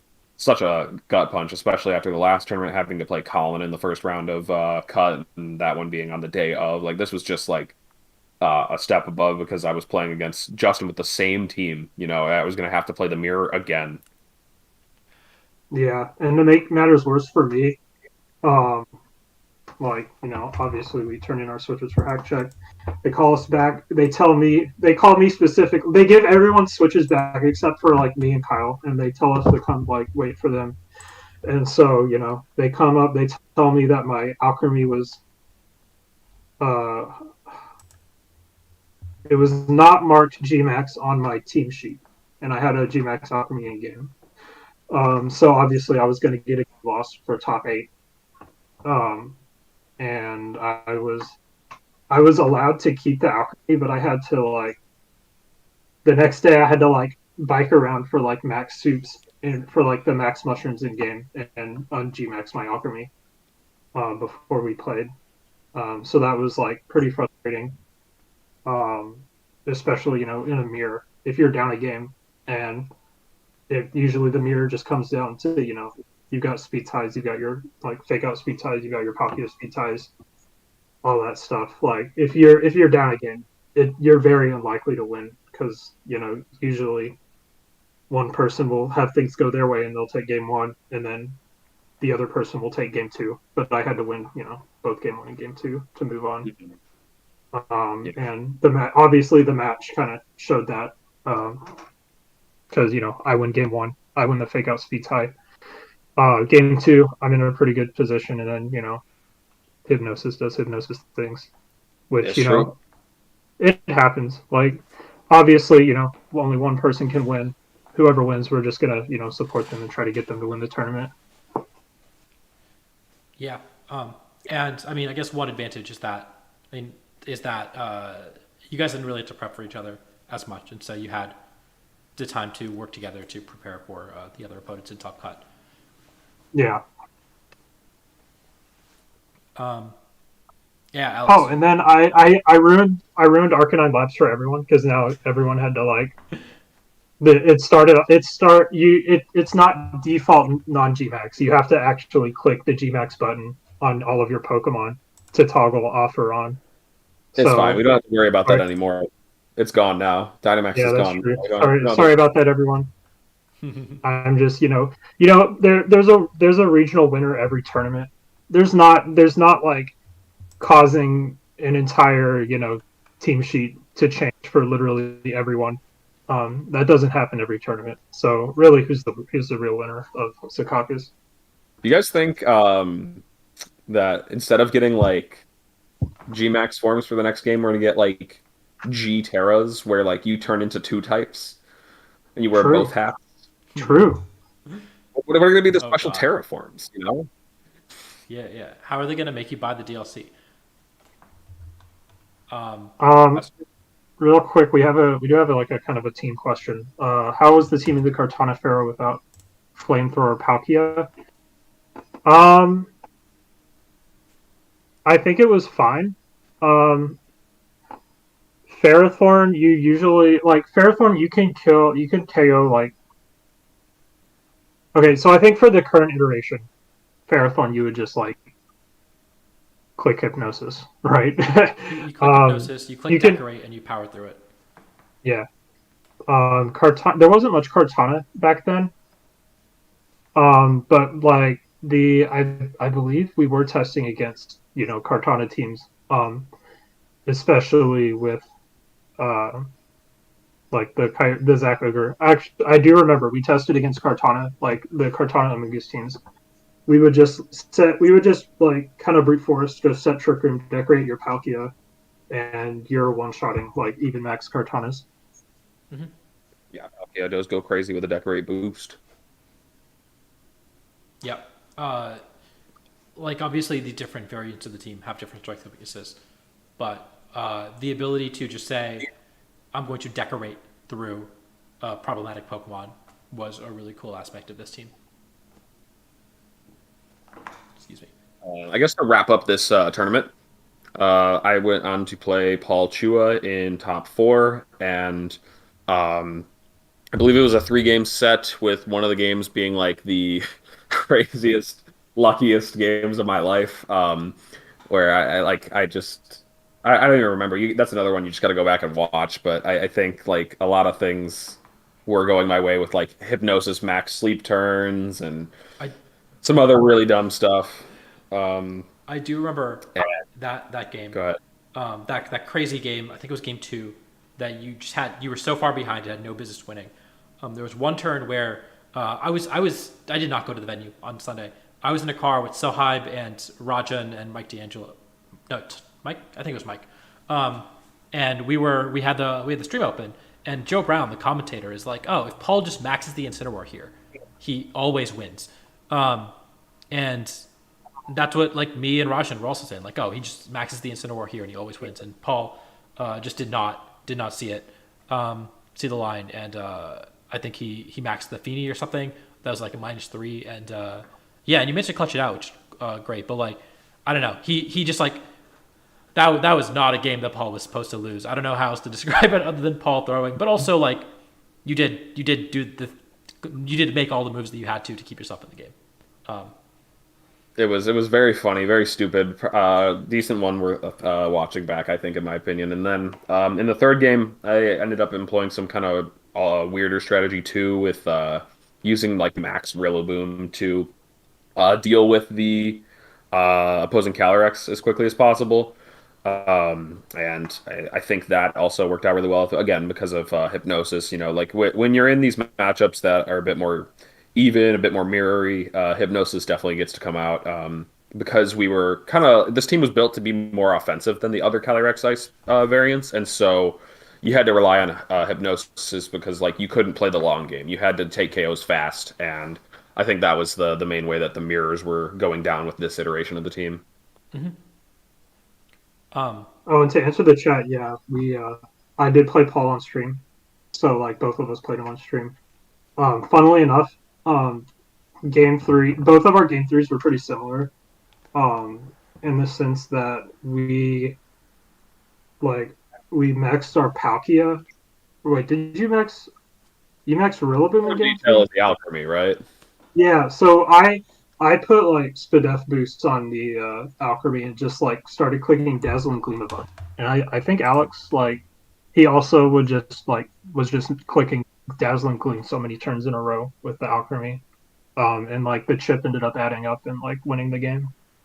Yeah, alchemy was just going for the sweep. mhm. Yeah. Um, So I guess let me quickly talk about the finals. This was a matchup that I knew was going to be difficult going into it. Was very much hoping for. I think like the other matchup I'm seeing here, I guess it was Wolf. I don't remember how good or bad we thought the matchup was into Wolf, but we knew that Emilio's team was going to be hard. At least given our current approaches that we had to the team, we came up with some okay lines, but they were going to be very aggressive. I had to just get the like some like really hard turn ones right, as well as like some early game turns that could just sway the game entirely in Emilio's favor if I get them wrong. And I believe that's what we do see is I just get these plays wrong, and I wasn't too heartbroken by it because this was such a a far run that I had gotten out of like a tournament that I didn't think I was even going to be able to physically get to in time. So, um, but yeah, the matchup was a bit hard, and it was our primary focus going into the next tournament, the tournament that I would not be Mm-hmm. attending, Vancouver, but Justin and Adi were both going to. So why don't you guys talk about that? yeah. I mean, you saw this team not only won the regional but also got fifth place, and Kyle had lost to Paul Chua in that tournament, right? And so we knew that Calyrex as Palkia could beat that team, but we just not, and it just like the tools that we had were very different from the tools Paul had, and made it a lot more difficult. But yeah, that was our top priority. Also, Donald, who had come to this tournament but had ran Kyogre or Zacian, I think, had come to the conclusion that our team was based, and so he was helping us. He'd been helping us out for a little bit, but he decided he was going to run this team as well at Vancouver. So there was three of us, and then also Technozy also was running the team at Vancouver as well. But yeah, so at Vancouver, we replaced the Alchemy with a Tapu Fini. Yeah, all week Audie was freaking out. He was Yeah. like, everyone's gonna run Dialga. West Coast runs hyper offense. They all suck. He was talking some smack. Okay, I have the tweet up. This is Aaron saying he's bringing Dialga to Vancouver. Yeah, so this is the tweet that changed my mind because as we all know, Aaron is a lot more. Aaron's a lot more. I believe him more when he gives his takes. I'm Um, kidding. I was very scared of Dialga. I think that okay, there was definitely a couple Dialga in like top 16, I think, or top 32 of this tournament. I was also just scared that like yeah, there's two in top 32, and I think just in general, I don't know. I had a feeling that people were going, especially West Coast players, they love their dumb dragons, And they love their steel type. Like there were two Solgaleo in cut at Salt Lake City. Dialga just seems like a West Coast type of Pokemon. And on top of that, Aaron tweeted about it, and I was like really, really scared because we have no Dialga matchup with the Alchemy team. Yeah. So again, I went back and I was like, talk about it, Abai. What was that? Abai said, "Why are you saying they? Like they isn't y'all? We're Midwest. We're not West Coast. Yeah, we're not Midwest. We're Midwest. We're not West Coast. None of us live on the West Coast. And so, yeah. We are the players who run Dumb Dragons. That's true. We do run Dumb Dragon, but we also run Dumb Horse. Yep. And they don't. This is a meta team. This is not a weird team. Anyways, so the I was trying to figure out what we were gonna do into like powerful special. Oh, the other thing I lost to I lost to a Reshiram team at Salt Lake City, and obviously you guys were like at X1, and so you didn't have to face all the dumb stuff that I was facing on table 50. But I realized that like Reshiram was impossible if the Reshiram outspeeds you, because they just max into your like Palkia, they max into your Rillaboom, they max into your Calyrex, and they take Okos whenever they want. And so I was just looking at it like, wow, all these like fast dragon types just mess us up. At this point, Calyrex Ice popped off at Indy, right? There were 6 in top 18, 4 in top 16. It just had 3 of top 8 at Salt Lake City. Calyrex Ice is going to have a target on its back, and the natural thing that people are going to tend towards is Reshiram and Dialga, and those were the 2 mons I was scared of. And so I was thinking we're going to run. I was trying to talk myself into safety goggles Umbreon over and over again, but every time we tested it, it was just awful. It was not good. It didn't do enough into Amoonguss, like we said. It didn't really do enough into Dialga. And I was panicking the night before the tournament, I think, or like up until the tournament. And then I remember Justin got in really late to our Airbnb in Vancouver. It was like, nah, we're just running Feeny. And he put the Feeny set, and we're running, like, as you can see, we ended up running like max Spadef basically, because we said, this is not a mon that we need on the team. The only matchups we wanted it for is Kyogre matchups, and we wanted against the dumb dragons that are all special attackers. So we're just gonna make it perfectly optimized to deal with that. We're gonna put Light Screen on it to deal with that, and it's just gonna solve our problems. And so that's why I put a Feeny on the team over the Alchemy. Did you have anything to add to that as the person who actually put them on the team? Yeah, it was just a matchup mon, so I'm just like, your job is to like be as Spadef heavy as possible, and I guess I'll let Audie go over his Swiss runs first, and then I'll go over mine. But there will be a recurring thing. The first thing that happened is that round 1, I faced a Dialga, and I felt immediately vindicated that I was terrified of Dialga. I don't think I have my Swiss pulled up, but yeah. Round 1 I played Dialga and I beat it. Round 2 I played Chuppa, who of course is another friend of ours, and was running Lunadon. And funnily enough, like he and Gavin and Elisa, who were all kind of using the same team, and I was hanging out with them the day before the regional, at the hotel, and so they were like finishing their AV spreads and stuff. So I had a pretty good idea of what their team was, and I knew that our Gothitelle outsped their Lunala.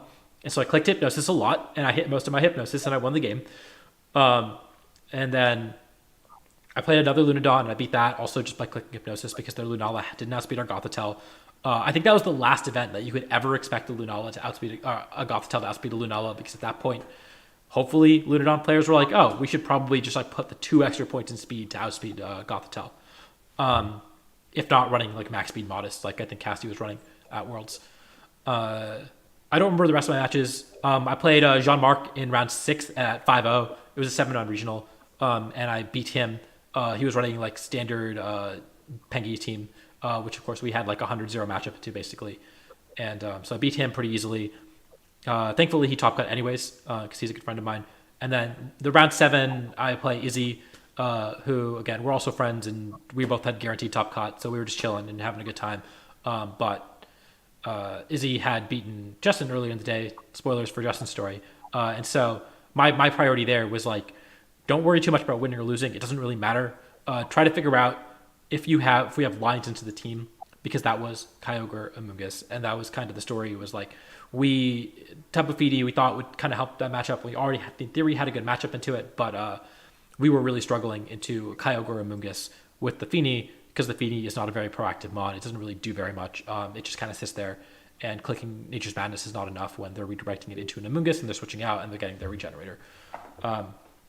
We did end up like I ended up losing that set on a spatial rend miss on Kyogre. So like it was definitely playable. It was definitely very, very winnable. I really, really wish I hit that, because my top 8 match would be so much easier if I had hit that stupid spatial rend in game 3. But it didn't really matter too much. I also played a game on stream that you can watch. It was uneventful. I clicked Hypnosis a bunch and I hit a bunch of Hypnosis. It was very funny. Oh, you tried really hard to throw that. That was disgusting. It was great. I mean, the funny part is I think I had like 85% accuracy on my Hypnoses in Swiss. I did miss the one that mattered in Top Cut, but I think I had like an 85% accuracy in Swiss, and it makes it really easy to Top Cut a tournament when you hit all your Hypnoses. So yeah, that's my story. I just kind of like hit my matchups and hit my Hypnoses and won a lot of games. Justin, you want to talk about your run? Yeah, so it was kind of similar. Well, not really. So 4 of my first 5 rounds I played against Yveltal teams, and I think I was bringing Finny to like all of them. So it wasn't like exactly what we intended Finny for, but it was like still really good. One of them was like Yveltal plus like Yveltal Sableye Urshifu Dark, which was like obviously Finny is going to shred that. And then my round 3, I also lost to Izzy. I won game 1, like off a play rough miss, which like I think if like she hit the play rough, it would have been very tight as like whether or not Palkia would win the damage trade against Station Amoonguss or not. I was just like clicking fake out, and like fake out Wormwind and trying to like debuff the Zacian. I think it was like Sash. It was like Sash Amoonguss with foul play, right? I think that was it. Yeah. And it could also like protect the block the fake out, so it was really tough to remove. And it was hard to deal with the Zacian. The other thing was that Life Orb Kyogre was just allowed to like max and just do so much damage to the team, that I think going into Milwaukee and Nats and Worlds, I was like always paranoid about Life Orb Kyogre after that. So those were my first 5 rounds. Round 6, I play against Zach Carlson, Professor Shroomish, who was like, he got its Worlds invite. He's pretty good. He was running the Emilio 6, which is obviously, as Alex talked about, a really bad matchup.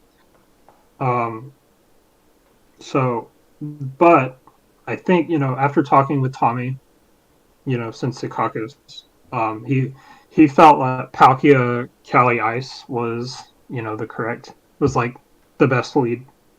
Just like threaten, hey, I can max one of these and set trick them with the other, and you have to pick which one is doing which. In the middle of this set, I realized, so they're gonna lead Thunder. They almost always lead Thunderous Calyrex, and they're gonna max the Thunderous.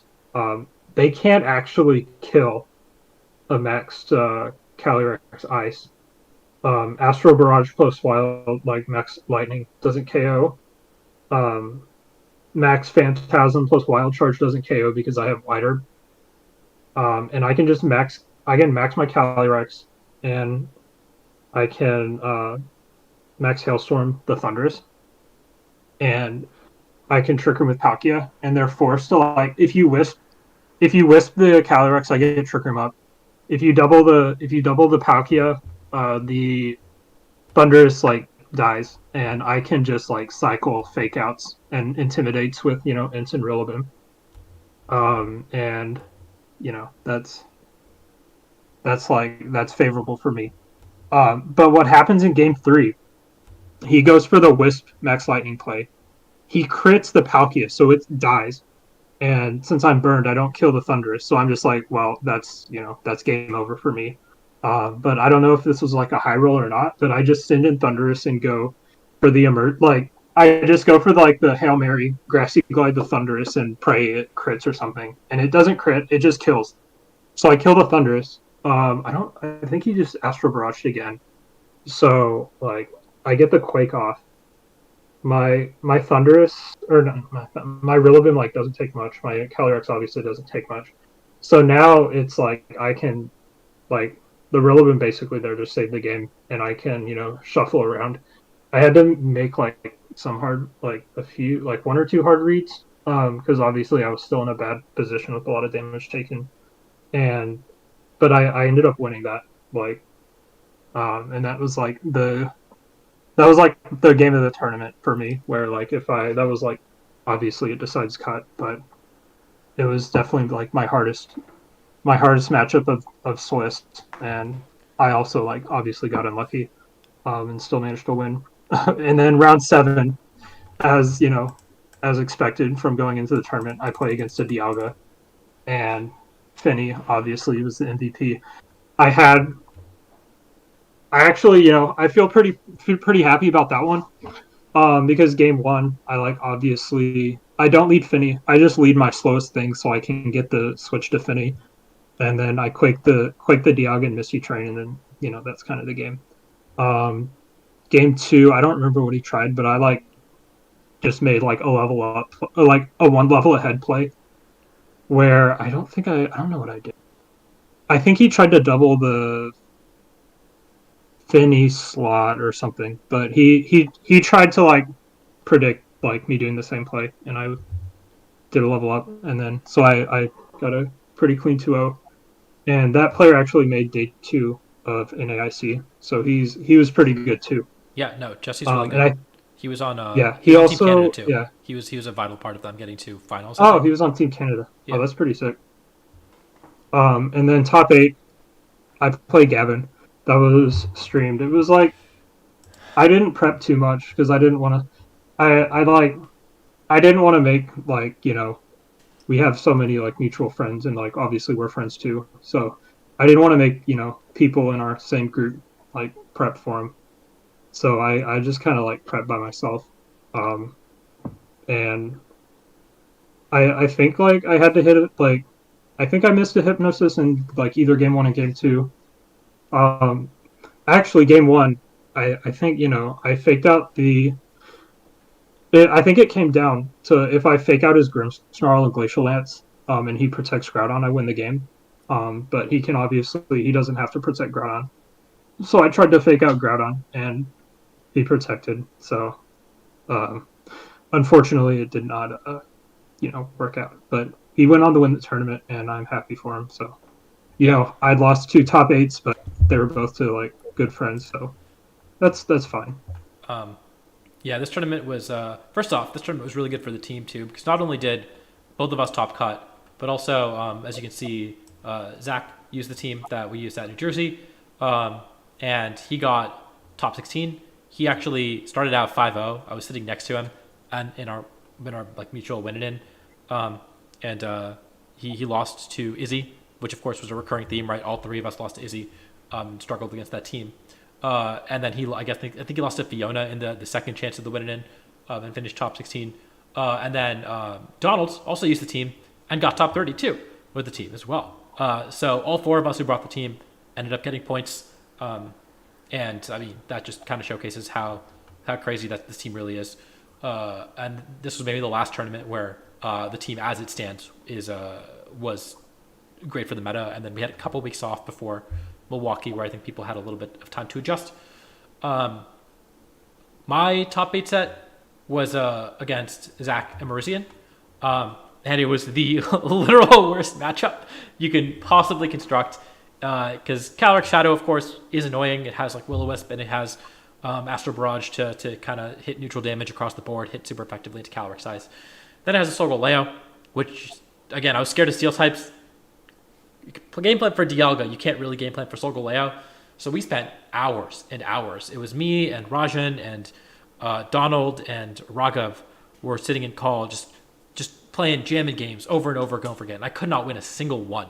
And eventually we decide like, okay, if we're not going to win because I have like a consistent line, I got to create volatility, right? That's the way that you win. And so I got to turn it into a turn 1 50-50. If Aaron's in chat, he's probably familiar with me turning games into 50-50s.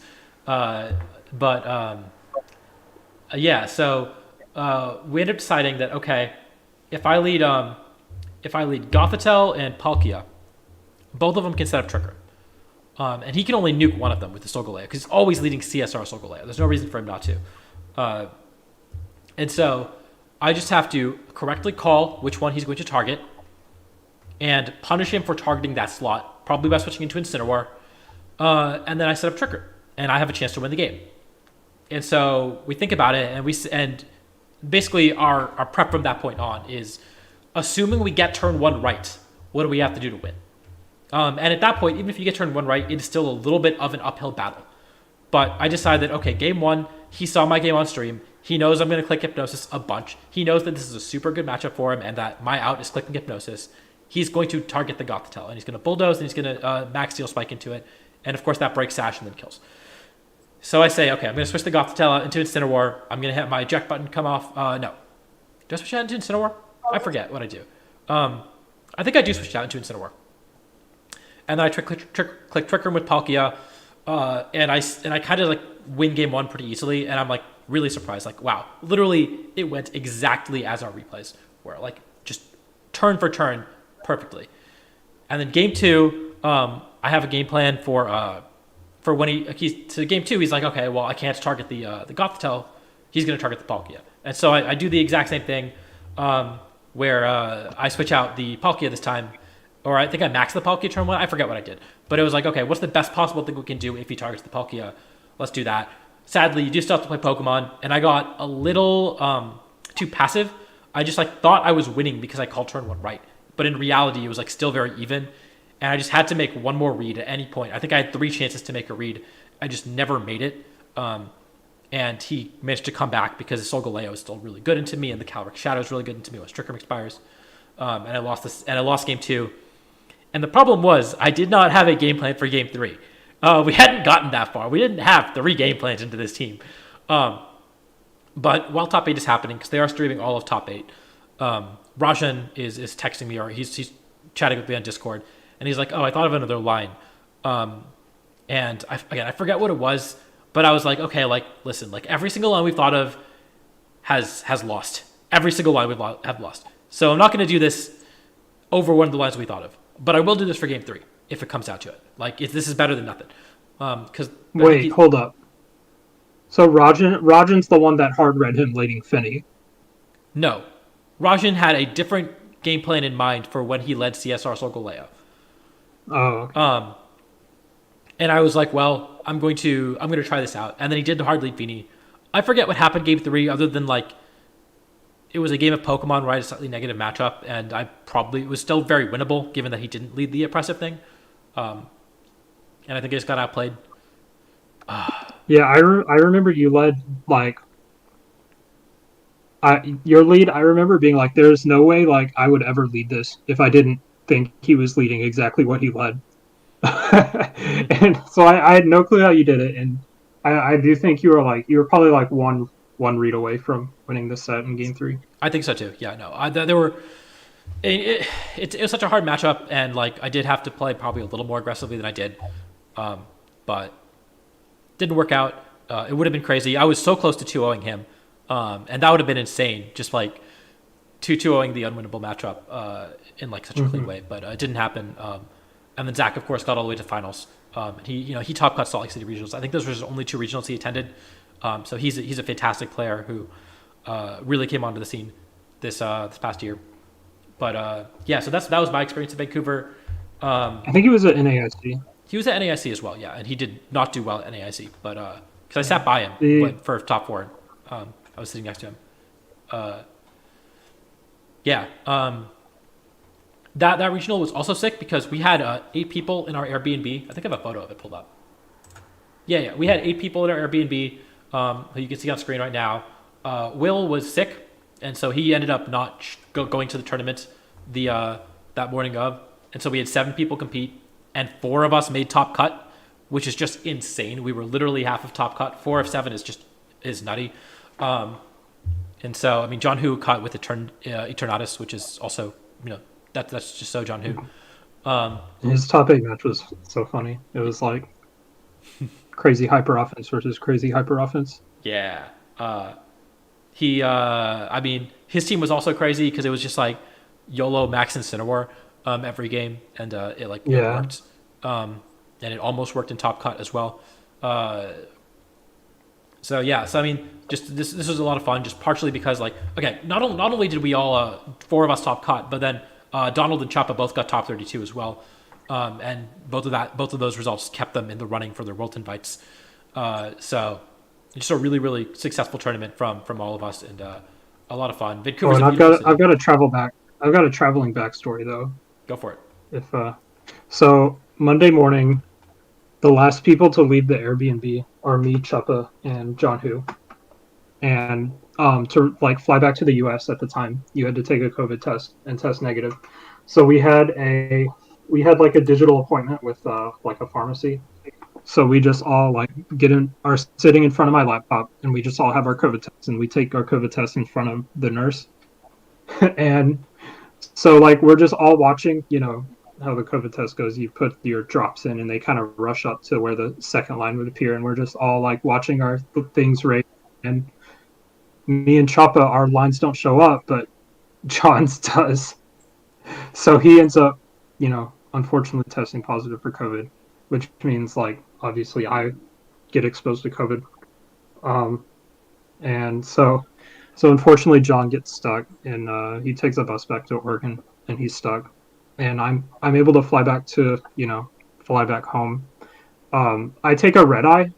I left I think I had a midnight flight out of Seattle to Chicago, where I'd get there at 5 a.m. And then my flight to Little Rock got delayed by 4 hours. So I was in Chicago until maybe 2 p.m. And that's obviously pretty exhausting. So I feel I think my immune system got kind of overwhelmed by that experience. And so literally not even an hour after I get back home, I start feeling bad. And, I think by nighttime, I am just full blown feeling awful. And the next day it just gets worse. And turns out I had COVID. So unfortunately, that was the result of Vancouver. But luckily we still had we had 3 weeks for me to get better until, the next set of tournaments. Mm-hmm. Yeah, obviously, stacked Airbnb, also a little cursed Airbnb because Will was sick the entire time. I think Will ended up having COVID too. I don't remember if that was true. Will brought us COVID, unfortunately. I don't know happy to see. I don't know if he had COVID at the time because he had a really bad pollen allergy, which is why he was feeling sick. He did not have COVID symptoms, but he might have also. I feel like he probably also had COVID. I don't know. It was kind of wacky because he had a bad reaction to the allergy medicine, and that might have kind of brought out his COVID symptoms or something. I don't know. Yeah. Yeah, but Vancouver overall, I mean, somehow I lucked out. Gavin and Elisa, and I don't think Donald had it. Me, Donald, and Will were in a car together, driving back to Seattle, and somehow Donald and I both escaped it. I was in the non-COVID room, and I still got it. Yeah, everybody else in everyone else in that. Did Donald get it? No, he didn't. I don't right? think so. He was in their room because it was me, you, Gavin, and Lisa in one room. Yeah. Yeah. So now we know. I don't think Choppa ended it either. I don't think Choppa got it either. Yeah. So yeah, I mean, now you know who has a strong immune system and who doesn't. That's what it's really all about. I'm kidding. No, it's because I had Johnson and Johnson. That's true. Yep. Pfizer gang. So yeah, Vancouver. That's Vancouver. Just a lot of fun. This was my first regional cut since Madison 2018. Obviously, there was a 2-year break where I didn't have a chance to cut regionals, but it was really disappointing in 2019 to not really have a successful season at all. And then 2020 was my year where I feel like I really popped off, and I won those 2 really big online tours, caught a bunch of more did really well in Players Cup, and not having IRL tournaments to get results in was a little disappointing. And then to like essentially lose the win in at or bubble 2 regionals to start the 2022 season was a little sad too at Salt Lake City Indy. So I'm glad I got my regional cut. Yeah, so Vancouver very special to me. And yeah, had a good time. What's next? We had Milwaukee. So we had a 3-week break between Vancouver and Milwaukee, and then the week after Milwaukee was NAIC. So I was not going to Milwaukee because I was going to my boy Mike D'Angelo's wedding instead. And so I helped in prep, but was not super active in prep. Whereas Alex, Donald, and Justin, of course, were more involved in building the team for Milwaukee. And the major change was that we ran Amoonguss over Rillaboom. So do you want to talk a little bit about why you made that change?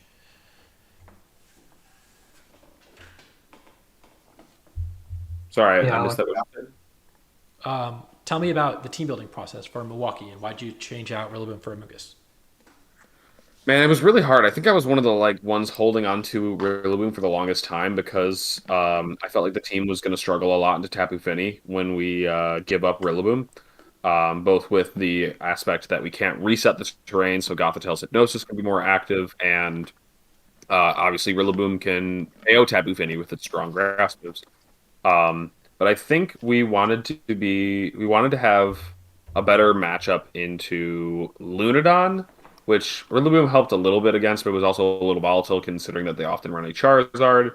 And I'm struggling to think of the other matchup that it was mainly meant to be strong Emilio into. team. Emilio team. Yes, the Emilio team, because as we had seen on in Paul Chua's games against Kyle Livinghouse and Emilio, maybe he didn't end up playing against Emilio, but like Amoonguss. So let's I guess just make sure that we're live because it also looks. Are we good? We should be coming back in a bit. The chat was like, we do have a question when we come back, or like Yeah, I see back. that. I see the question, but We forgot to cover that for Vancouver. So when we added I'll do this real quick. When we added Finny, I was like, Lustrous Orb, like it just like we're not going to be clicking our Dragon move as much because we'll have Misty Train. I think we need to be getting more power on our like Earth power, like to make up for that damage loss. And there was kind of a pushback because like the bulk does matter, but I ended up, Audie's always gonna make the changes I tell him to make. Yep, it's true. yeah, I also think I wasn't a fan of the life orb change, but it eventually grew on me because of certain calcs that I think we were able to achieve. But anyway, yeah, I felt like pretty sad dropping the Rillaboom because of how the Finny matchup just felt like it got a lot worse, and the team felt like it was really hinging on the restricteds doing the damage now. The Incineroar, Gothitelle, Finny, and Amoonguss were not going to be doing as much damage. But it still had, I think, all the necessary pieces to win matchups, and I don't think this version was a like terrible team or anything like that. But I think that we just didn't hit the matchups that we needed to, I guess, going into that tournament. I'm trying to remember how my Milwaukee run went, but um, I just remember like not thinking that the team was entirely at fault, I guess. My Were impression you? of Milwaukee was that Yeah. we maybe we overprepared for specific matchups, and okay, there are two things. One, we overprepared for specific matchups, and two, we couldn't pick a direction for the team. I think Justin's going to talk about the latter point at some point, but Yeah. go ahead. Wait, So what? Do you want Alex, me did to- you have do you want to talk about your Milwaukee run first? I honestly don't remember a lot of it. I think I lost the last round to a double protect, which was like really unfortunate. I don't know if I was bubbling in or anything. I think I finished X and 3, so Mm-hmm. um but I just remember just suffering some unfortunate losses, but nothing that like didn't feel winnable with the team. And so like I remember leaving that tournament not thinking that the team was what knocked me out of that tournament. Hmm. Okay, Justin. Yeah, so I lost round two to Zhejiang, who went on to win the tournament. So actually, at all three of these regionals, I had lost to the winner. Um, but I didn't know that at the time round two. So I get the 4-1, and I think Adi can show you what I tweeted, how I won my fifth round. Spoilers for how the rest of the tournament Um, goes. yeah.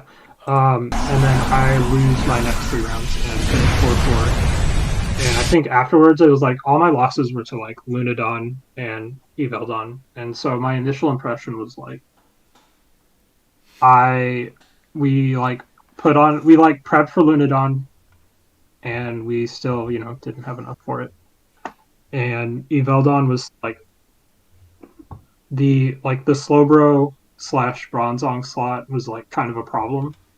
Um and also like I don't Amoonguss clashed with the Gothitelle, in my opinion. I think like Amoonguss wants to like play slower games and Gothitelle like wants you to play faster games, and like Adi said, it was like being torn in two directions and it didn't really do one of those directions like amazingly. It was like kind of mediocre both ways. Right, and that's where I was saying like, I think we should, maybe we didn't. Not only did we not commit to a direction, but we maybe overcompensated because we were like, we're really scared of the Emilio team, and this team, this version of the team, probably has the best matchup into that team with the Amogus. But like, if you don't face it and you face like other good stuffs like Evil Dawn that we didn't necessarily like specifically prepare for, then we might struggle. Or like Lifeorb Kyogre probably struggles against Amoonguss a little more than it does anything else, more than it does against Rillaboom. But again, like into like a broader field where you're not going to face those specific teams every round. It is it is a little harder to make those meta calls, and sometimes your meta calls don't pan out nearly as much. But I do want to point out, yes, we ran Bright Powder on Amoonguss. I guess, Justin, do you want to talk about why we chose to run Bright Powder, since you're the one who pulled it off? So I was not involved in it. I was told like y'all didn't really like our focus sash was taken by Goth. At the time they didn't feel like any of the other items were like meaningful enough. And so they were like, what if we just run Bright Powder and then like 10% like in 10% of our games we just auto win. Yeah, so this is actually kind of funny because it was supposed to be there as a slight improvement to the Lunadon matchup because they rely on so many low accuracy moves, and I actually played Lunadon in the tournament with my Bright Powder and Mungus, and I dodged 5 low accuracy moves over the course of the set. Like it got a lot of mileage in that set, and I ended up winning. And it was pretty massive in that matchup in particular, just because um, they rely on so many moves like connecting over the course of the game and just making that a little more inconsistent. It felt strong, but yeah, it was something that we ended up switching off of going forward. But I don't regret it for this tournament. Let's see. We have a question from Aaron though. Says, I was going to ask this at the end, but I'm going to bed, so sorry, it's kind of out of order. What would you say to someone watching this video in 2025, maybe they scroll through your channel, who has no knowledge or context of your meta-specific decisions? What would you want them to get out of the learning about your process this year? Alex, I'd like to cover this at the end of the video, but I'm gonna take your question and like I have like a notepad open. I'm gonna leave it on the notepad, and you can go to bed and we'll make you watch the VOD after. But I think this question's like pretty important, and we need. I think like it should be our concluding statement, in my opinion. I agree. I think that this is okay. So, Indy, New Jersey, and Vancouver were the absolutely like crazy regionals for us. We all found a ton of success. Everyone who used the team pretty much found success at those regionals. It is really easy to look back at those events and take lessons away. But Milwaukee was really bad. NAIC, I think, overall is a disappointment. Obviously, Justin did really well, as we'll cover in a second, but the rest of us all had disappointing runs there. And Worlds was also relatively disappointing. And so I think you can't just take lessons from the good stuff. You have to take lessons from the bad stuff as well. And so I do agree. I think we'll cover it at the ending when we have a better idea, or when we've covered everything and we can talk about what worked and also what didn't work. But it is a very good question, and we definitely will cover it. So if you are watching this in 2025, and if not to this point, stick around till the ending. Okay. Yeah, so we were talking about Bright Powder, and that kind of, I guess Lunadon was probably the answer. One thing that I will point out is that among other items, because we didn't have an item that we really wanted on Amoonguss, one item we strongly considered was, I think it was Pineapple Berry? Whatever the berry that does damage, 1/8 damage after you take a physical hit. And we considered it because it makes this Shedinja matchup 100-0, and the Shedinja matchup was actually very tricky for us. It's actually why we ran Foul Play on Amoonguss instead of Protect. Jacoba, yes, Jacoba, thank you. Jaboka, sorry. Jaboka Berry.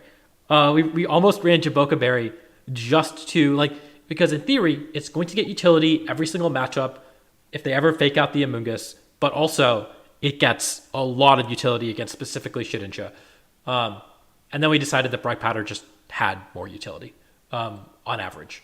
But that was another consideration that no one's ever used on BGC teams before, but we almost brought to Milwaukee. And by we, I mean you guys. But yeah, so that was our Milwaukee run and our Milwaukee team. After Milwaukee, like Justin said, we had a moment of self-reflection because our crazy run at Indianapolis, Vancouver, and New Jersey was kind of over. And it was a little bit later. The metagame had adjusted, and also we had been patching the team up basically over and over again to try to account for the new teams in the metagame. And at this point, we had patched the team so much that the strength of the team had kind of gone away. Is the way I see it. We also had 3 days until NAIC.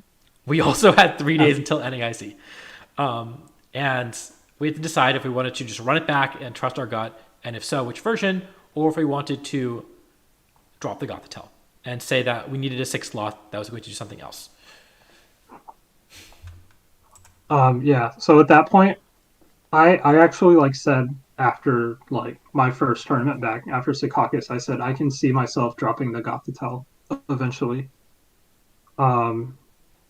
And obviously, I was I think Audie and Alex are, Both fiber. It's supposed to be the best internet you can get. And it's just, it's not, it just keeps going out for no reason. Okay. We are live again. Google Fiber. Live again. Now you know, just, again, John, I have Google Fiber. You cannot get better internet in the city. It literally, okay. Anyways, sorry. Anyways, Gothitelle. At this point, I hated Gothitelle. I was ready to drop it. Alex and Audie were did not want to drop it. I think Audie especially. Mm-hmm. And it was kind of a risk because making the team plays so much differently without Gothitelle. So you have to we would have to relearn all of our matchups within just a few days. But my main arguing point is Alex played against Chongjun at Milwaukee, and wait, I don't remember. Did you get unlucky? Did you I know he had Iron Ball Grimstorm. Yeah, I think I got Thunder Waved in the 3rd game against Chongjun, but it was also I was getting outplayed in other instances and stuff. So yeah, I think that was the main takeaway from the Chongjun game. My point was if Gothitelle is no longer making our matchup favorable to the point where we don't give them room to outplay, then it's time to drop Goth. Against because that was specifically. And I guess this leads into some of our team building choices. They were okay, well, if you don't want Goth, then come up with a line that beats Ringia Sun, without Goth. And I was thinking about it. And and I decided the main problem was that if you don't have Gothitelle, setting up Trick Room's really hard. Because if you you can live an Airstream from Zard, but you can't live like Airstream plus Blades. So you have to fake out Groudon with your Ensign, but then like on your next turn you have like no pressure because your Ensign's still in the field. And I'm like, is there a way to parting shot turn one instead of fake out? And the answer to that was Wiki Palkia, which I believe was like on the first iteration that like Miluka used on this team.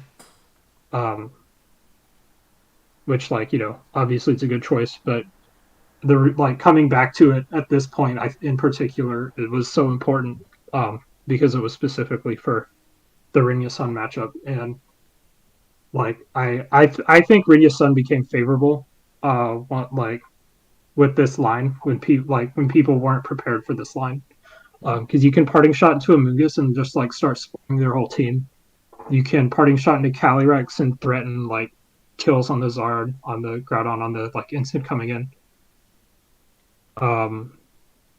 And etc. So really, I think that solved that matchup.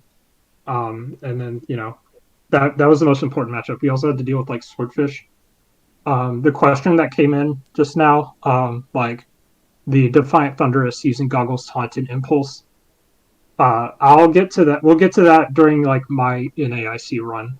But we will talk about that. But that set was like kind of ended up dying off after NAIC. But like I said, we'll talk about it. Do y'all want to add anything for our NAIC prep? First off, The P2. go ahead. P2 was like, I think that was the thing that Adi and Alex were most skeptical of, like Adi in particular. P2 like could deal with like Shedinja. I think it was like, you can have P2 against Shedinja. You can have it. I don't think it was always good into Lunadon.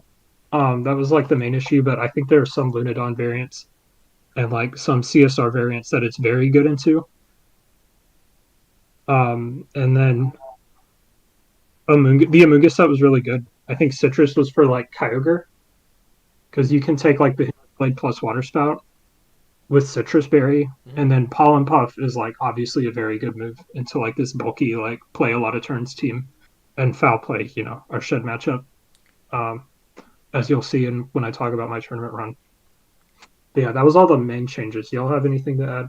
I have a lot of things to add, in fact, because I was a huge hater for this team. No, but like, okay, first things first. I thought our prep, given we had basically 3 or 4 days to change directions completely, was incredible. We prepared, we put a lot of work into it, and we prepared so well.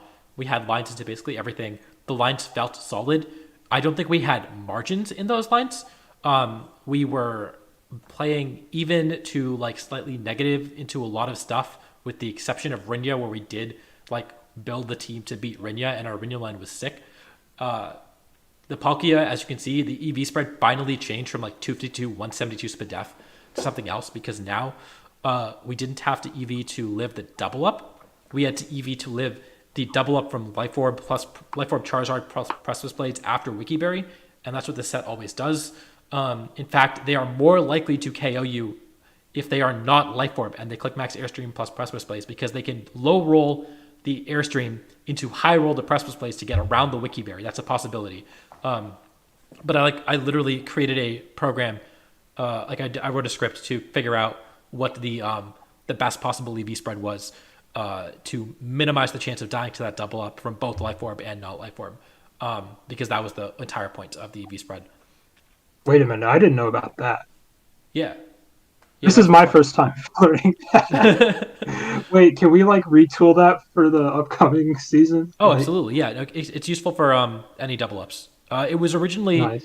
I couldn't find Dewabfet back in Gen 7 had a calculator that let you calculate the percentage chance of dying to any 2 attacks or any 3 attacks. I just couldn't find it. It just seemed to disappear. It's gone. He took it down, I think. Okay. So I just made my own. And then I had to I made my own a while ago for indie, I think, and then I had to update it to account for the WikiBerry. But yeah, it's around. We can definitely use it. And so that was what that EV spread does. I'm really proud of it. It's a great EV spread. I think that Citrus Berry and Mungus was something we did at the last minute. I think we were Rocky Helmet until then. And we realized looking through the practice games the day before the tournament that against every single Kyogre team, our Amoonguss was going just below 50%, like literally every single time. And so Citrus Berry was just perfect. Like it was so hard to justify not putting Citrus Berry on it after watching all of our replays again. And I straight up I was not feeling comfortable with the team going into the tournament, so I was doing a lot of watching replays just to try to figure out like how to play the team, and that was the one thing I noticed, and that was my one big contribution to the team other than the EV spread.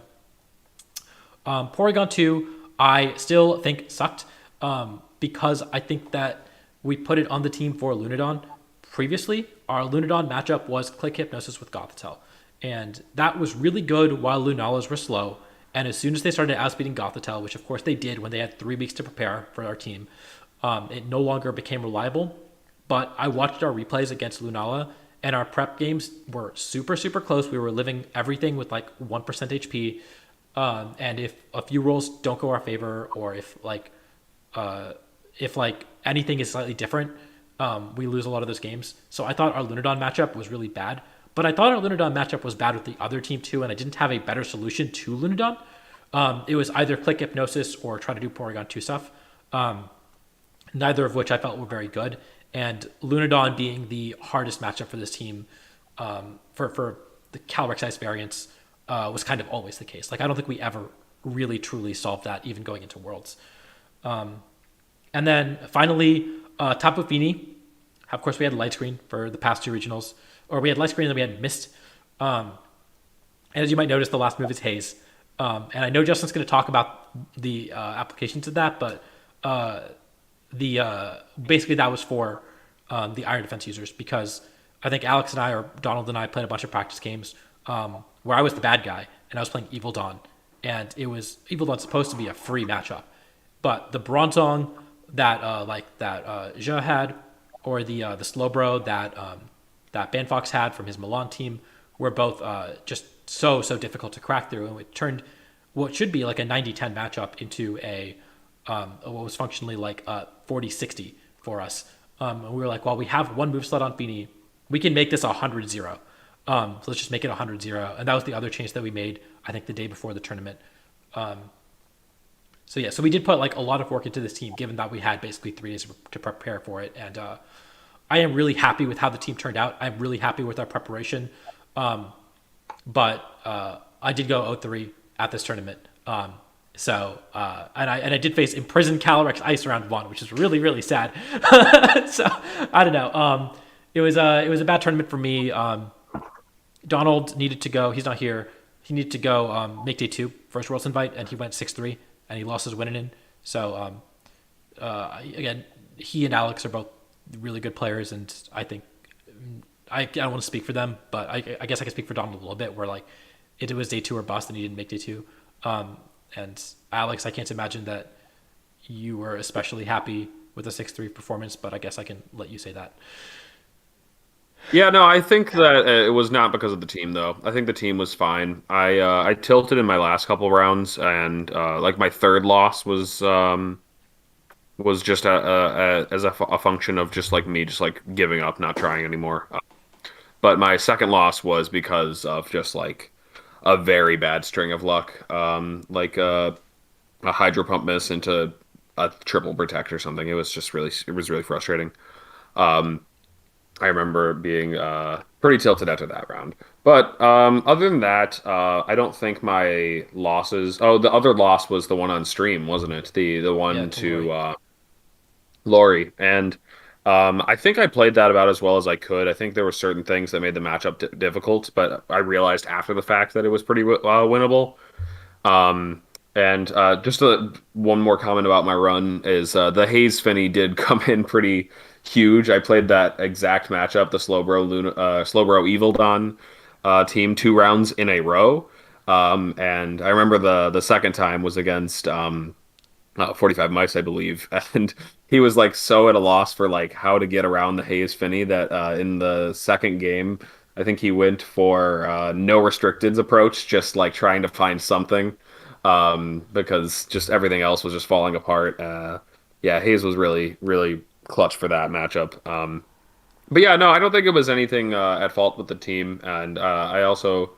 Um, yeah, I don't think anything else was like. I think it was just I could have played better. I could have been a bit more practiced. I don't know. I think one thing that like was my greatest contribution to the team was that I was the one who uh like I don't want to say like put in the most work. I was the one that was like always pushing the team. Always like I was always like in call, like doing whether I mean we didn't ladder. That was the thing. Like, we were always doing like only the gauntlet practice best of threes, and that was the thing that I did a lot leading up to the week because I was like, well, we need games for all of these matchups. Like we're not gonna just go nothing's just gonna go on our word. We're gonna like see how everything plays out.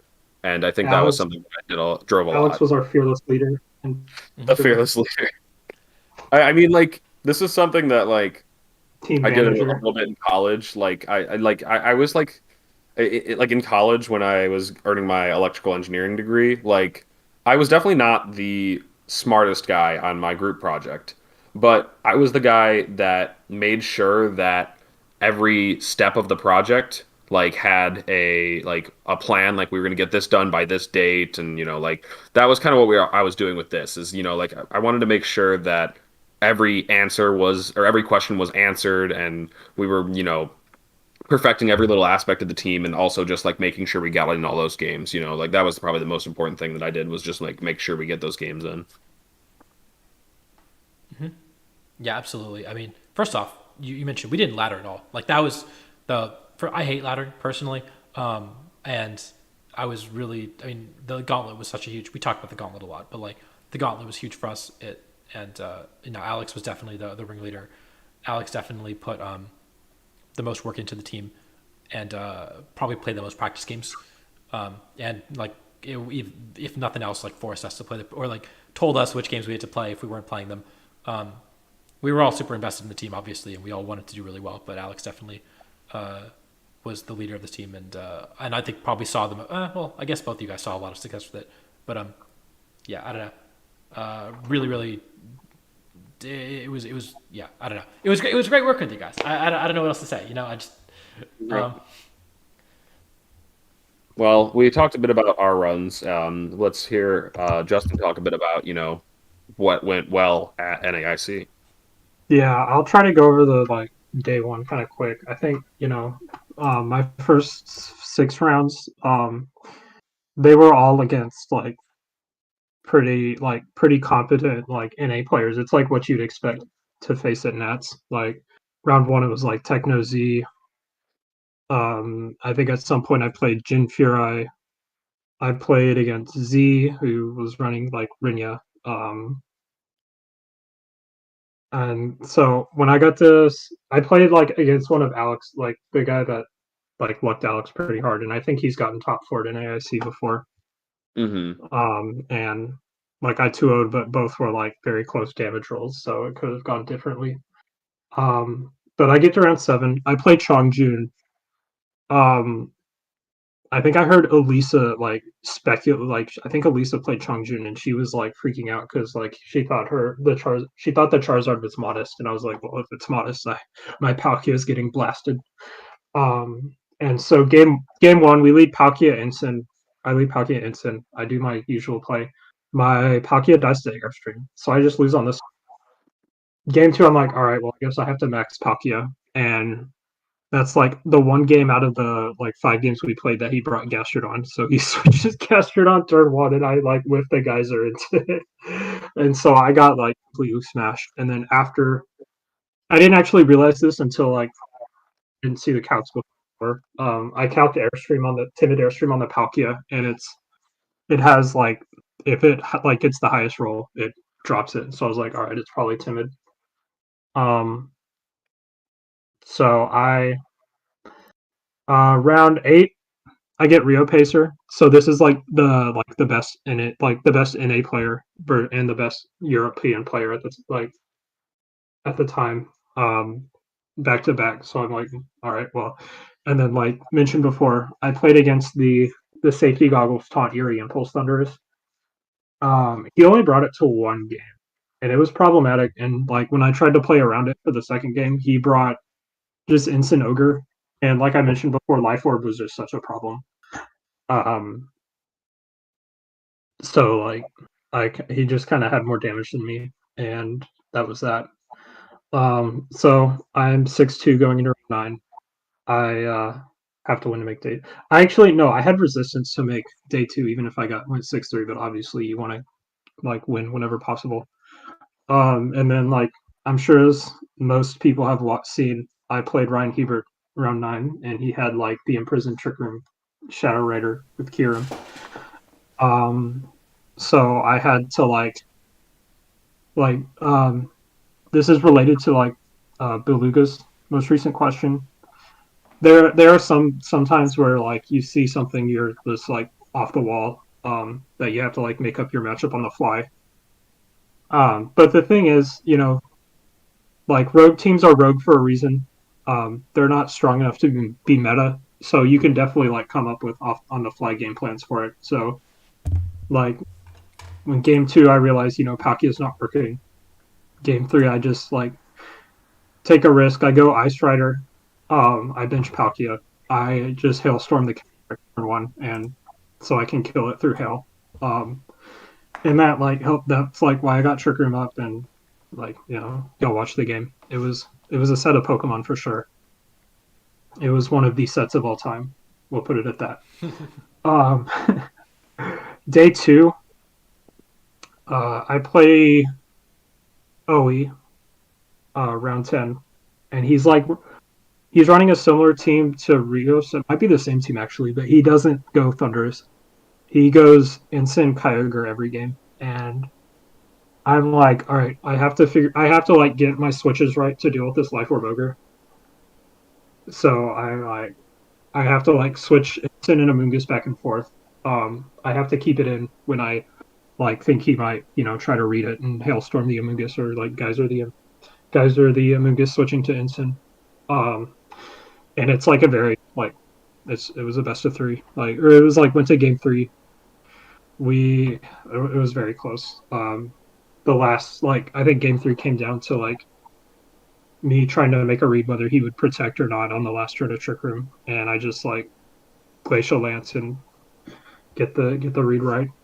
So I win that. The next round I play Gilgamesh, who still has his like EUIC team. Finny actually like put in so much work in the mirror, in like the Ice Rider mirror. Not just because it stops the Reshiram, but he like I think he had a turn where he shadow sneaked his Ice Rider to proc weakness policy, and he quakes the Finny, and we're actually we switched to like bold Finny because we're using Finny in more matchups. So I live the quake. I get a haze off. I Hailstorm his Mimikyu to take a KO, and that also KOs my Finny to Hail Chip. And then at the end of the turn, I bring Instant in. So the Ice Rider, because of haze, the Ice Rider goes from like +2 to -1 in less than a turn.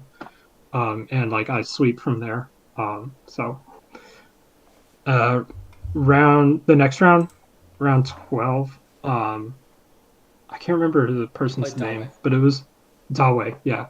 And that round he lost his Zacian and got a game loss.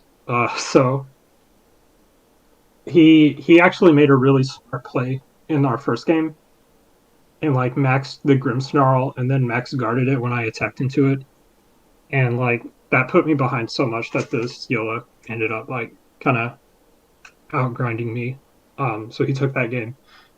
Like the next game, I play a lot more conservative, like saving the Max, trying to make more defensive plays, and like he doesn't have his eviction, so I just win. But like props to him for taking a game off, and also props for like he took a round too. He beat Kyle. Yeah. That was crazy. That was on the side stream. If that, I think that was recorded. Probably that's a set worth watching for sure. Yeah. So at that point, I'm 10-2. So like, if I win one of the next 2 rounds, I'm in cut. And round 13, I play Agati, and he has like his team. It's like Torn Ogre, but without a Mungus, and our matchup is like pretty good without a Mungus. So I actually 2-0'd him in Swiss, and um,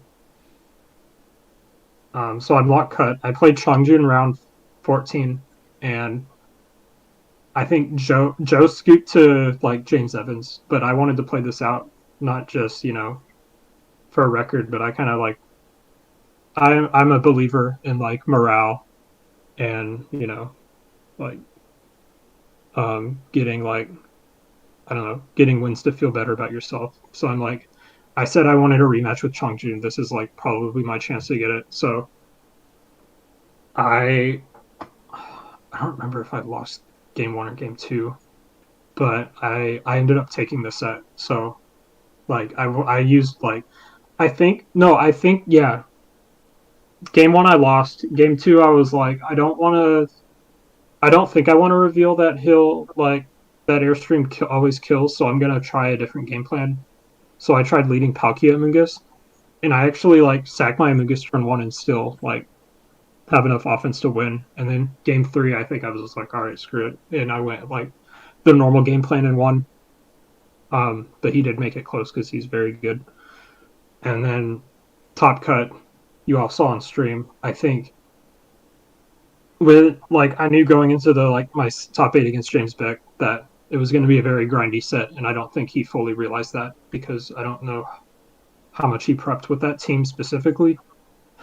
But like yeah, I play like knowing how long of a game it's going to be, and I think without when you have a Mungus, they cannot bring Thunderous. So they're forced to like play slow with you, and I think that's favored for the Ice Rider team because that's kind of like how it wants to play. And then top four, um, what happened game two? How did I? Okay, game two was when I didn't Glacial Lance the Kartana, right? Yeah, I think so. Okay, yeah, game two, I really like. I think what happened is I didn't go like the switch in Amoonguss after turn one route. And I just switched in Calyrex and just tried to go for a quick sweep. And then he got Kartana in his Trick Room expired, and I thought like there was a chance the Kartana had Protect, so I went for like double Trick Room, which was silly. When if I click Glacial Lance and connect Hydro Pump, I kill the cart and win. So that's that. Game three, I fake out the Kyogre instead of the Zacian, and I don't sack my instant, which probably ended up being worse for me. And then like I can't really do anything in one Trick Room, and then I'm not able to set a second Trick Room, so he wins the. But I do think like I think every matchup in Top Cut was like at worst even. Um, so I felt really good about the team like going into Worlds, and I guess we'll make our conclusions after Worlds prep, but. Like spoiler, I think I vibed with that version of the team way more than like any other version of the team, and I probably should have kept it for Worlds. Yeah, I know James Evans' team report on my channel. He talked about how he and his friends were popping off when you lost because he had no matchup into our team, and his team and James's team, James Beck's team, was basically the team that our team was built to beat. Right, that and Rinya. That's why we put Lucas on the team in the first place. Was we wanted to be able to beat these sort of Thunderous, Calyrex, Shadow teams, and the fact that it was a Groudon over a Zacian just made it even easier for us. So it was a it's another case of just like man, it was so close that I think that we win final. Although obviously having an extra prep changes everything because he can find the more obscure lines that might have made a difference, but so can we. Or it doesn't change everything. Or it doesn't. If you don't Or if you don't get the right information. That's true. Yep. I promise you that we would have had the right information. That's the one thing that we were that we have. I think we do pretty good. If the information was out there, we would have obtained it. Yep. I mean, okay. So James actually he did a 2-minute team report out of his team after Secaucus regionals. Like we basically had his pace after that. Yeah. Anyways. Yeah. So that was nationals. Nationals was also really fun. I always think, I tell every player this: if you can only go to one event in a year, go to Internats. It is the most fun event of the year. You get to meet all these cool international players. You get to like experience more Pokemon. You get to watch higher quality Pokemon by and large. There's so many stream games because there's side TVs as well. It just feels bigger. It feels more fun, and you have more time to hang out. Yeah, production value is so much higher there too. Like I love Internats, and even though again, I have never done well at an Internats. I've gone to every Internats since 2018, 2019, and 2022. I have not gotten CP at any. Ones? What? Including the overseas ones? No, every NAIC. 2018, I needed to get top 64 to get my Worlds invite, and I got 70th. 2019, I lost to Alex round 1 because he's a meanie who learned all about my team by offering to drive me to the venue. I'm kidding. I appreciated that. And then played me round 1. And then that was wild. For those that don't know, I met Adi at this tournament and was just like, "Oh, you need a ride to the event?" Okay, sure, yeah, we'll give you a ride to the event. And I don't even know if I had learned Adi's name well enough to know that when I got the matchup in pairings, I was just like, okay, here we go. And then I sit down and then it's like, wait, you're the guy I drove here. I drove you to the event here. And yeah, that was just so funny. Mm-hmm. We were staying at the same Airbnb. I wasn't a total random who asked you for a ride, but no, he wasn't completely random. He was like you were friends with you were hanging out, you were there because of Rajan, I think. Rajan and Nails, yeah. Yeah.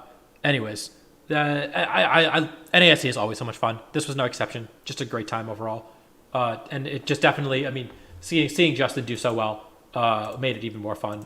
Having someone to root for in day 2. Here's a photo of all the Calyrex Ice buddies and Justin. Yeah, I love this pic. Yeah, so just good vibes overall. Yeah, so that was Internats. Any final words on Internats before we get to Worlds? I think I covered everything I wanted to say. Let's go to Worlds. All right, well, there was one thing that happened between Internats and Worlds that was a big deal. That's true. Let me see if I can find it. I gotta scroll. I didn't pull this up. So the big thing that happened was the post-wedding midseason showdown. It's really important. Bruxish won, by the way. Yeah. Just kidding. Pretty wild. Alex got married. That's true. I did get married. I was a groomsman. Yeah. That's true. I don't have a ton to add to that other than it was a lot of fun being there, and I'm glad I got to be there for that moment. Now Alex has been relegated to my 3rd favorite Underhill after the wedding, so he's got that going for him.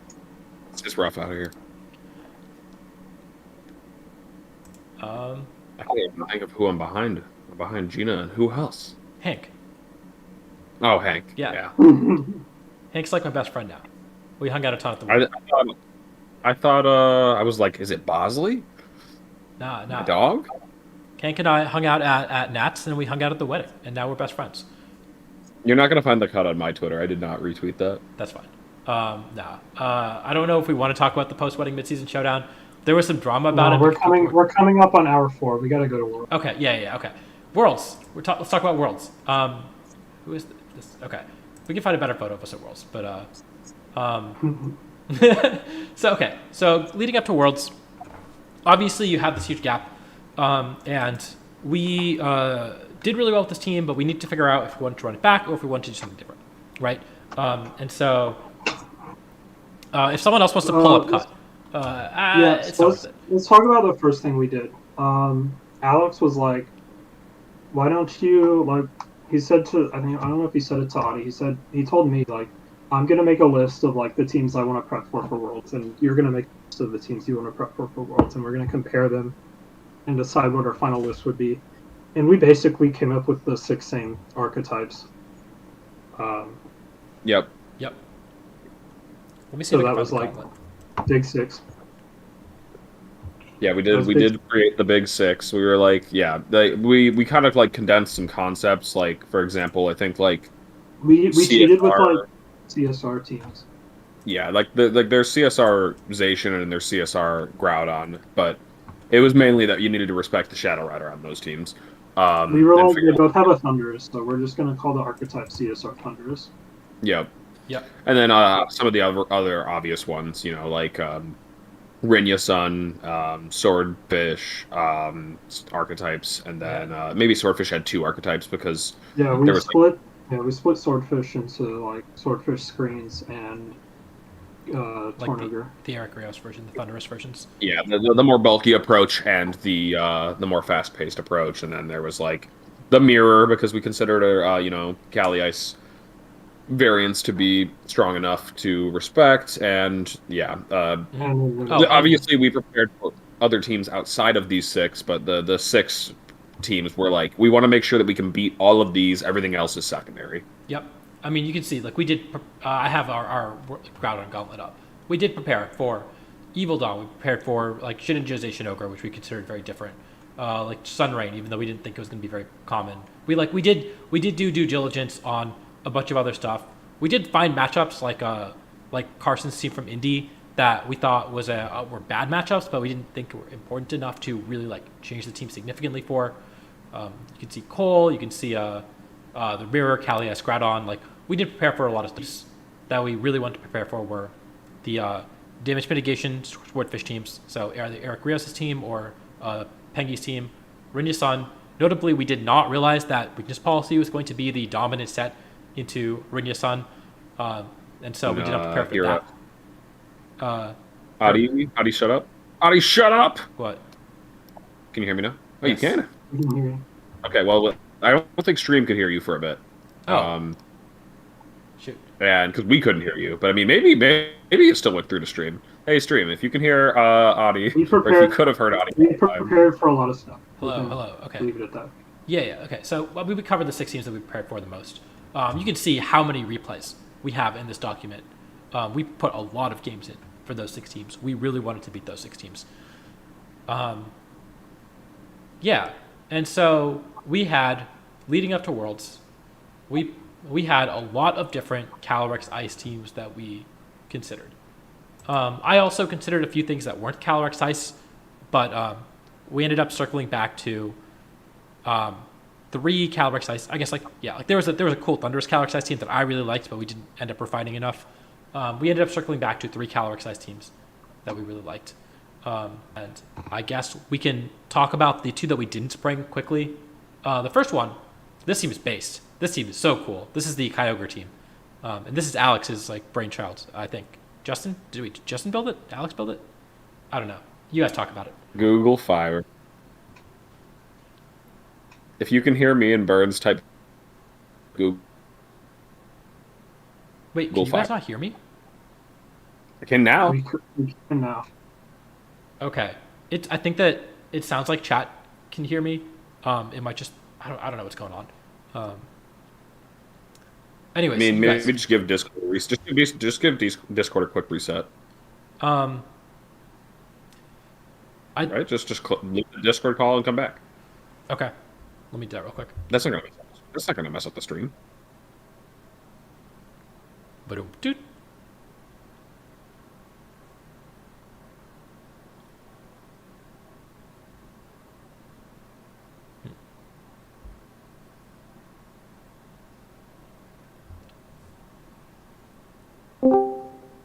Hello. Can you hear me? Hello, everybody. Welcome back to the channel. Welcome All right. back. So, I was talking about how we had 3 teams, and we had a few more teams, but we ended up narrowing it down to 3 teams. And what I will say is that our actually let me say one more thing before I jump into the actual teams. We had a weird time preparing for Worlds because one, we were a little indecisive, but two, Justin went to London early, and so that meant that it was harder to prepare with him because our time zones were different. And then I decided that I wanted to get ahead of jet lag, and it wasn't going to be sustainable for me to wake up at 9 a.m. Or 10 a.m. and Central Time in London 6 hours ahead of time because I would be going to bed when I'd be expected to wake up in London. So I said I'm going to wake up at 5 a.m. every day for 2 weeks before Worlds, and I'm going to go for a run in the morning because otherwise I'm just going to fall back asleep. And then about 6 a.m. I'm going to maybe do some 2 hours of prep or so, and then I start work in the morning. And let me tell you, that was an incredibly good decision for me. First off, I think that physical fitness is actually really important for Pokemon. You will get tired at the end of a tournament if you aren't like in shape. And I was not tired at all at the end of day one, or at any point in London. And then getting ahead of jet lag was also really, really important. I know that Sohad, who we stayed with, was the exact opposite, because he definitely played poorly. He claims he played poorly in day one because he was very tired and very jet lagged. And every day he would go back. We'd like do stuff in the morning and they'd go back around 3 p.m. and pass out and nap until like 7 or 8. And that's just not a sustainable way to do well at Worlds. And so that was really, really important. If you're thinking about going to Japan for Worlds, definitely recommend either getting there early like Justin did, or trying to flip your sleep schedule ahead of time so that you can not be exhausted throughout the day. Unless you're Alex. Alex didn't be exhausted throughout the day and do fine, apparently. I mean, I my schedule's already shifted off of the normal Central Time Zone anyway. But Well, Alex is already for Japan. He really is. He's already got a Japan sleep schedule. Yep, that's where I'm at. So I'm actually in Japan right now. Yeah, so that's like the that's a little thing, but then also like the fact that Alex is like a night owl. I was waking up at 5 a.m. and not therefore going to bed early, and Justin was in London, made it really hard to put a lot of preparation in for the last week or so. And that also meant that the gauntlet was also much more important because it meant that even though only 2 of us were awake at any given time, and a lot of times only 1 of us was around, we did manage to get a decent amount of preparation in. And so, yeah, so that's like my little spiel about being in shape and whatnot. With respect to the teams, there are 3 teams that we thought about, and we didn't decide our team until I think 2 days before the event, which is definitely a mistake. I think that we should have, if we had another week, I think we would have done a lot better because we would have had more time to grind out one team. But we still did a pretty good job given the constraints that we had to grind out the team that we did choose. But we had 2 other teams that we strongly considered. This was, I think, Alex's baby. So I forget if Alex or Justin built it originally, but Justin built it. I just really liked it. So do you want to talk about it? So one of the big developments that happened between NAIC was Japan was using a lot more Groudon Ice Rider. And I was really interested in that. Because obviously like I was paranoid about Life Orb Ogre. And the the like more defensive like play that you get from Groudon and like either Sash Calyrex or Babiri Calyrex was very helpful. Like Groudon gives you a better matchup into Zacian teams, better matchup into Kyogre teams, sometimes into Zard teams, but like they ended up being weakness policy, which probably hurt the team a lot. Also having Groudon allowed you to run Zard, which is like the single most broken unrestricted in the format. So it did have a lot of good things going for it, and I was like pretty high on it like towards the end of July. So I think I did build this, and like I've been using it in I think PGL and World Cup a bit. So I was like getting like with actual like practice with it. So I think like most of that testing with that team involved like finding the best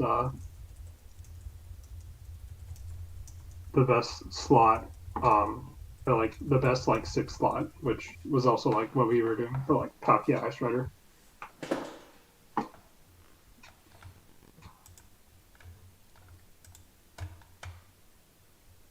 Sorry, I was answering a question in chat. Alex, do you have anything to add to that? No, I don't. Okay. Um, Oh, it must be in YouTube chat. I don't have YouTube chat up. yeah, it was YouTube chat. Chat. All right. So I did miss the last thing you said. So I'm going to need you to make the transition for me to the next topic then. I didn't talk. No, I was just about Palkia Ice Rider. So we were trying to like. I think most of our prep was like with Groudon Ice Rider and Palkia Ice Rider, trying to find like our last sixth or like last fifth and sixth. Mm-hmm. And then like a week before the tournament, I was like, I'm kind of interested in Ogre Ice Rider. So I kind of built this weird hybrid like Tailwind Trickering team with Whimsicott and like AV Ogre. That like I I think what happened was I built it like just to have fun on Bladder, and like I didn't expect to bring it to Worlds. But then we like super over Bladder. We went to like almost like 2,000 elo. So I'm like, okay, maybe this is real. Um, and I guess the other cool thing, like Sunny Day Whimsicott was. Oh no. Is that my internet again?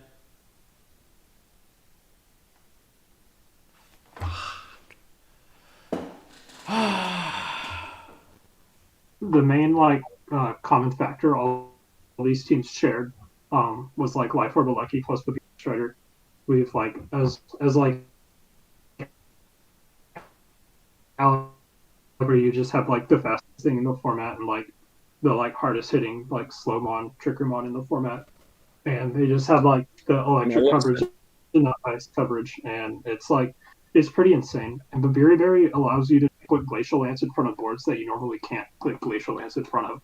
Like you don't like when you max your Aleki, neither of your mons get O-codization, which is kind of nuts because you can kind of focus down the other slot, and then you have your like Aleki and Electric Train on the next turn to just O-codization. So it's a very threatening board, and I believe like Wolf and Aaron Trailer like also like came to similar conclusions about like Aleki plus Ice Rider teams. So it was a really strong mode on all three of the teams, and so it was really just a matter of picking the restricted that gave us our best matchups into the Worlds field. And like I mentioned, I do think that all three of the teams. I don't have the Palkia Ice Rider team pulled up, but all three of the teams did have flaws. This team I liked a lot, the Ogre team, because I think it was the only one that had a favorable matchup into Lunadon. The other two felt slightly negative. But this team really, really struggled against opposing AV Kyogre. And I think that's what turned us off of it because we thought that might make a resurgence at Worlds. And especially, we just did not want to lose to Kyogre. Our priority number one was like the Agati team or the Ink team that was Kyogre, Tornadus, and Mungus. And so we really didn't want to have any sort of negative matchup into Kyogres, which is why we didn't use this. I don't think we ever Palkia Calyrex Ice. I think we couldn't solve Lunadon, or if we did solve Lunadon, we were losing another matchup in the process, and so it just felt like you were always losing to something. So we ended up going with Ice Rider Groudon, which also definitely had bad matchups, but we had to pick one, and it was like 2 or 3 days before we all started leaving. So like, I don't remember exactly why we picked this, but I did think this was my favorite of the bunch, so I'm happy that we did.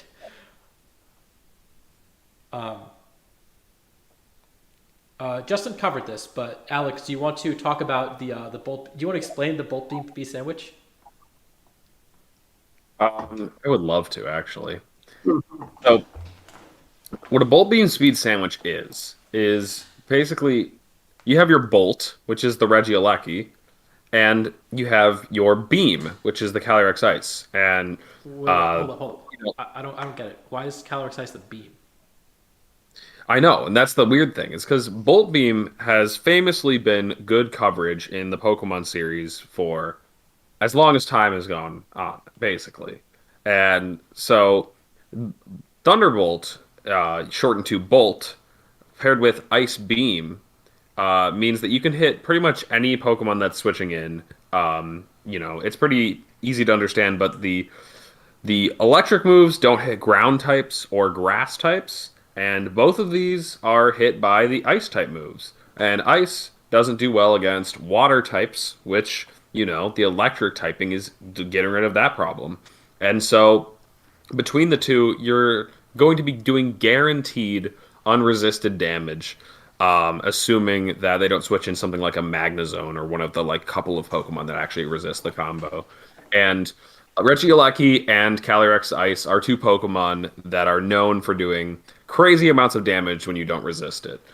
And now that brings us to the speed sandwich. For those that don't know what a speed sandwich is, I first heard the term from my friend Ryan, where I was describing something in 2017, I think, with like Tapu Koko and Snorlax. But basically, you have the fastest thing on the field with Regieleki, and oftentimes the slowest thing on the field with Calyrex Ice, which means that for a Trick Room team, if we are both in or out of Trick Room, we will have something that is going to be moving first, which can be usually pretty devastating. That's a good explanation. Um, I did prompt the bit that we had two bits around this. The first was that anytime anyone said Bolt Beam Sea Sandwich, we would ask what a Bolt Beam Sea Sandwich was because we didn't know what it was. Um, the second bit was that you always lead at game two, no matter what happens in game one. You lead the Alaki Calyrex game two, and no matter like honestly like it was cool because no matter what like the lead was pretty much you always had a play that won you the game. Sometimes it was better, sometimes it was worse, but it was a really strong pin, and your opponent always had to respect both options. You had this really power. You could like volt switch Trick Room. You could just max the Alaki and try to pin your opponent. It was impossible for them to respect everything. Our joke was that you always lead a game two, no matter what. So that was the Bolt Beam Sea Sandwich. That was the premise that we like had in building for Worlds. Like Justin said, I think that that was a important part of Wolf and Aaron's prep for Worlds as well. I know I played Aaron at Worlds and I beat him. Obviously, neither Wolf nor Aaron nor any of us made it to day two, so maybe it wasn't the strongest thing to build around. But I mean, I don't think that necessarily is the case. I think it was really strong, and we saw other people like Alex Gomez run it at day two Worlds, Shimon run it at day two Worlds. We saw it. We saw Banfox. Was it Banfox? It was Banfox, right? Who won the Worlds Open with it as well, and Pokéraf got second place at it with these same six Pokemon. So clearly, it was something there. It was also for me. I approached Worlds with everyone spent the last 2 months preparing. Everyone knows, like, all of their. Everyone knows what they're trying to do into every matchup. I think, in theory, like everyone is prepared, and so as a result, you want to bring a team that people are underprepared for, but not something that's bad. And there's not many teams that fit that. And I thought this was the best team that we could find. That this or the Kyogre team, but specifically this one, was the best team that people would not prepare for. It wouldn't be on their matchup document. And that was my justification for why I thought this was the best team to bring to Worlds. I definitely think that was the case in that it was probably the best team that no one prepared for.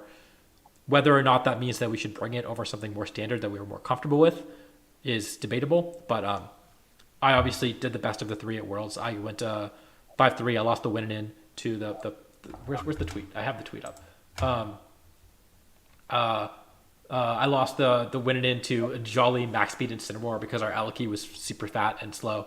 And that's what it is. But I had a really strong schedule, I think, at Worlds. I played Dave Katesh and lost. I played Kiwamo Endu, who made day two, round one, and I was one of his two losses, and I was like the team Umbra, which is like a big Japanese esports team, tweeted out a photo of me and him, probably mostly him, but I was there, round one, and then I beat him.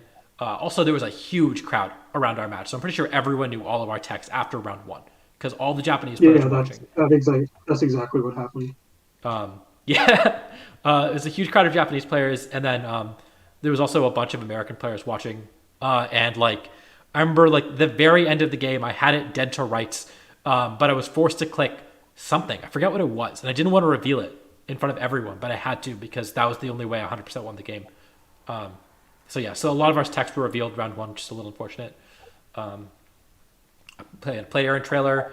I played. Yeah. The other notable game was against round seven, where I played a Rinya Sun player, and our Rinya Sun game plan sucked. It was bad. That was the one piece of prep where I thought we did a bad job of prep.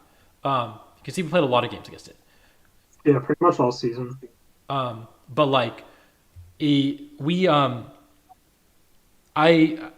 didn't play these games, and the games were really back and forth, and the games were really mind gamey, and that's always true with against Rinya Sun, especially when you're also running a Charizard team. But our conclusion was we lead Grimstyle Groudon and we click Max Rockfall. And I said, and I remember asking Alex or someone, like, aren't they just clicking like Reflect Wildfire like every time? And like we're just not taking the KO and they're winning the game. He was like, yeah, I know there's too many options. Like you can't cover for everything.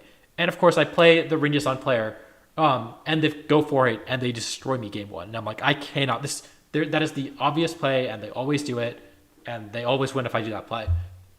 And so then I start leading Elky and like just threatening the Zard and like leading. I think I lead like Elky Zard or like other Grimmsnarl's Charizard and playing the mirror. And I ended up going 3-0 between the Open and day one against Rinja Sun. And it turns out the Rinja Sun matchup is like actually pretty good, but it is very volatile. But I thought I had a lot of fun playing the Rinja Sun matchup. That was the one matchup that I was like, this is really fun to play. Yeah, and then round 8, I play on stream again, and I kind of mentioned that I probably should have lost game 2. I got a lucky crit, and then I lost game 3 to the max speed in Center War, and yeah, that was the end of my run. I don't know if there's much else to say about my Worlds run. Did you guys want to talk about your Worlds runs?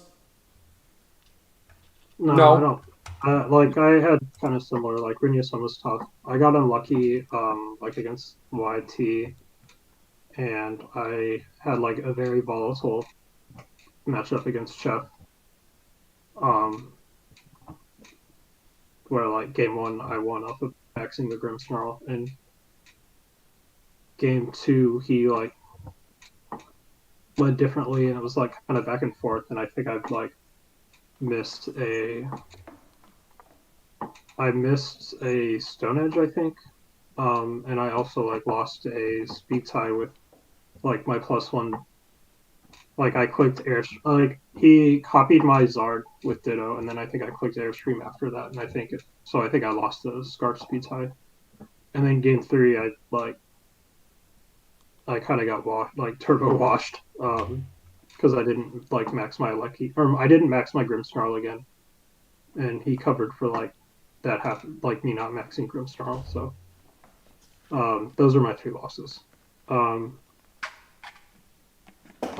So like I think my takeaways are pretty similar to yours. Alex, did you have anything to add about Worlds at all? I would say I think this is like similar to how I felt after Milwaukee and even Nats, is that I don't think it was a fault of the team. I think that I could have just played better. And I also like maybe as Justin kind of showed with the Open, he went with the Palkia team in that. I think that maybe could have had a bit better of a run if I had gone with my gut and just gone with the Kyogre team. I know that it wasn't perfect, but that Kyogre team was just like a lot of fun, and it was. I mean, we didn't get any fall tournaments, so we didn't get a chance to play any of these at another tournament or anything. And I also just didn't play the Open because I'm just not a believer in those types of tournaments. Um, but yeah, I think that in terms of like my run, I don't have any other main comments besides like it didn't go my way, and I think I could have played better. I will say I used the Yeah. Kyogre team in Wacko World Tour I think twice. It actually won Wacko World Tour the deciding match in the ghosting slot. It was a lot of fun to play, and if I had maybe been in the ladder sessions where you guys were killing ladder with it, I might have been convinced to run it because I think that was maybe not the best team, maybe it was, but it was certainly the most fun team that we had as an option. One Yeah. last story about that Kyogre team was, and I don't think Justin mentioned this. I thought he would when he was talking about its conception. Is that it has the Whimsicott with the trick lagging tail, and that actually came from Series 13 being announced, Right. um, I forgot. and Burns like had made a team that he won a like a small like Smogon Series 13 tournament online with, and it had that Whimsicott set. And then he just kind of like when he that moment came and he was like, actually, I kind of want to see how Kyogre Calyrex does. He went and built that team and put that same Whimsicott on it with the Kyogre, the Charizard with Sunny Day Whimsicott, and it's like mixed weather and that Whimsicott was just so powerful. It originally had like Trick Room. We went through a couple different iterations of the moves on it, Worry Seed and Dude, Worry stuff. Seed, But Worry Seed was it, so based. that Whimsicott just like it could do all kinds of cool stuff. Bulky Trick Lagging Tail Whimsicott was like opening up a lot of avenues that I think were unexplored and didn't end up getting explored because we didn't end up bringing the team to the tournament. Yeah. That was like my favorite aspect of that team, and it was very cool. But yeah, we kind of like chickened out and went with consistency, and there was like known issues with the team that we might have encountered had we locked it in. I think one thing is that we felt. I feel like we felt pressured to all run the same team, and I think we need to like. I think if you're building with a group, you really should be picking like what you vibe with the most. And like it's fine if you don't run like the exact same team as your friends. Like I think Alex said he vibed more with the Kyogre team.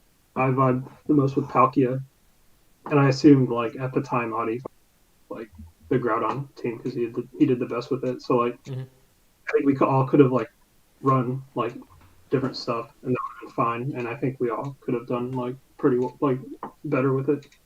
I think we had this conversation around the time, and my counter argument was that it would just feel really shitty to be the person that does the worst because inevitably three people aren't going to do the exact same, and the person that did the worst was going to feel really shitty if they picked a team that didn't go all the way. They would just be like, yeah, I just fucked up, and they would regret it forever.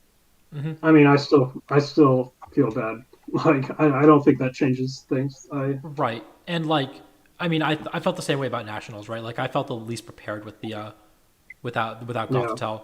I had been playing with Gothitelle the longest, and if I think I would have done better. Maybe it wouldn't have made day two, but I would have done better with the Gothitelle version. And at the same time, I think that having all of us on the same team meant that we had the most preparation with that team.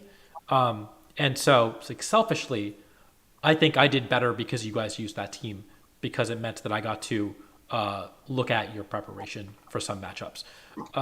On the other, and I would like to think that, and I know I definitely think that you guys did better at nationals because I was using the team and was helping prepare with the team and identifying things like Citrus Amoongus and Haze Feeney that we might not have otherwise come to the conclusion of. Right, like that is the power of collectively using the same team. Yeah. That being said, we probably all did better, or rather, you two probably did better. If we all used different teams, I probably did worse, and that's just kind of the way it is. Yeah, to answer the question about Worry Seed, it was both for Gastrodon, so that you could freely max Geyser. It was, and also for Amoongus because if they put you to sleep, you could just wake yourself up at any point. There might have been other applications where you could turn off abilities, but those were the main two. Yeah. All right. We're kind of getting close to the end of this. So let's kind of go back to what Aaron asked. So if to like all the people watching in 2025, maybe like 20. What year are we gonna have like a GS Cup in 2025, 2025? yeah.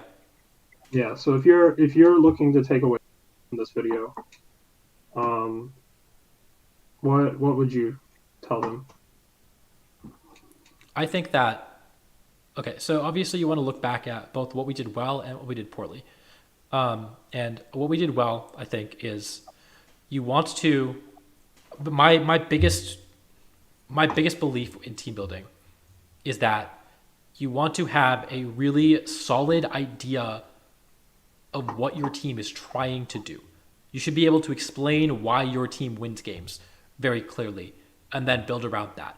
And the idea that Gothitelle Palkia was broken is the driving force behind our team. It was the most important part of the team for basically our entire run up through nationals, and was a big part of why it was so successful. And once you have that core concept, you can build around it and try to make it like patch its weak matchups and figure out how it best enable it. But if you're starting from scratch in team building, that is the biggest lesson that I have in general, and it's certainly paid off for this archetype. There are more lessons, but I'm gonna let someone else go next. I I think there was one thing that really stuck out to me, like, when when I watched y'all have your indie run, and then I had to like pick a team for Secaucus and ended up going with what you guys had. The biggest thing that stood out to me, I think you said this. It was there was a lot of teams in the metagame that have a lot of overlap, right? You had like all your Sun teams, like all the different Groudon teams had Charizard. A lot of the like Kyogre teams had Tailwind or like Tailwind or Thunderous or screens. Like Sun teams and Kyogre teams both had screens. All these. The point is, there's all these teams that like have so much overlap that you can kind of prepare for all of them. And Trick Room like did none of that. And you had to to play against Trick Room, you had to like throw out everything like about playing into these Series 12 teams that all like try to click Airstream or Tailwind or screens, and you have to have a completely different game plan. Um, so like for the series of tournaments that we had, like 3-4 tournaments in a row, um, Audie decided that all people are going to be more worried about prepping for Tailwind, Airstream, screens than Trick Room. And if you can identify a concept like that in the metagame, that's really strong. That like kind of goes against the grain of what everything else is doing. I think if you pick it up, you grind with it, you're gonna do well, right? Because people are going to be less practiced into you. Now, obviously, when you do well, people are going to notice and try to prep. But like, I think if you can, it's like similar to can identify if you can clearly identify like that you're going against the meta with like something that's strong. I think you do it. At the same time, like if you're good at like something that's meta, I think you keep grinding it. Um, like the Palkia Ice Rider. I think like Gavin said, you know, going into Worlds in like 2018, if you're top 5 at an archetype, you should be using that. And I'd like to think I was like one of the 5 best Palkia Ice Rider players after NAIC. So like, I definitely could have like gone with like that. I think I definitely should have gone with my instinct there. I think following your intuition is really important for Pokemon. Like just in general, not just like this season, but like through the years. That's been kind of my takeaway from like. So just like trust your intuition. Keep doing like what you think you do best. And because that's what's you're going to decide if you win or not. Mm-hmm. And that's your almost always your best bet of winning. Just trusting yourself and trusting what you're good at. Yep, I'm seconding that. I definitely think that the best you are going to do best if you use a team that you are comfortable with, um, and that's just yeah. And my one bad result was the team that I was not comfortable with, and similarly, that was true for Justin as well. Like that's just always the case. So yeah, use a team that you're comfortable with. Alex, do you have a lesson? Yeah, don't go up against Justin Burns wielding Thunderwave. True. Oh my god. Um, my actual lesson Shout outs to Rajan.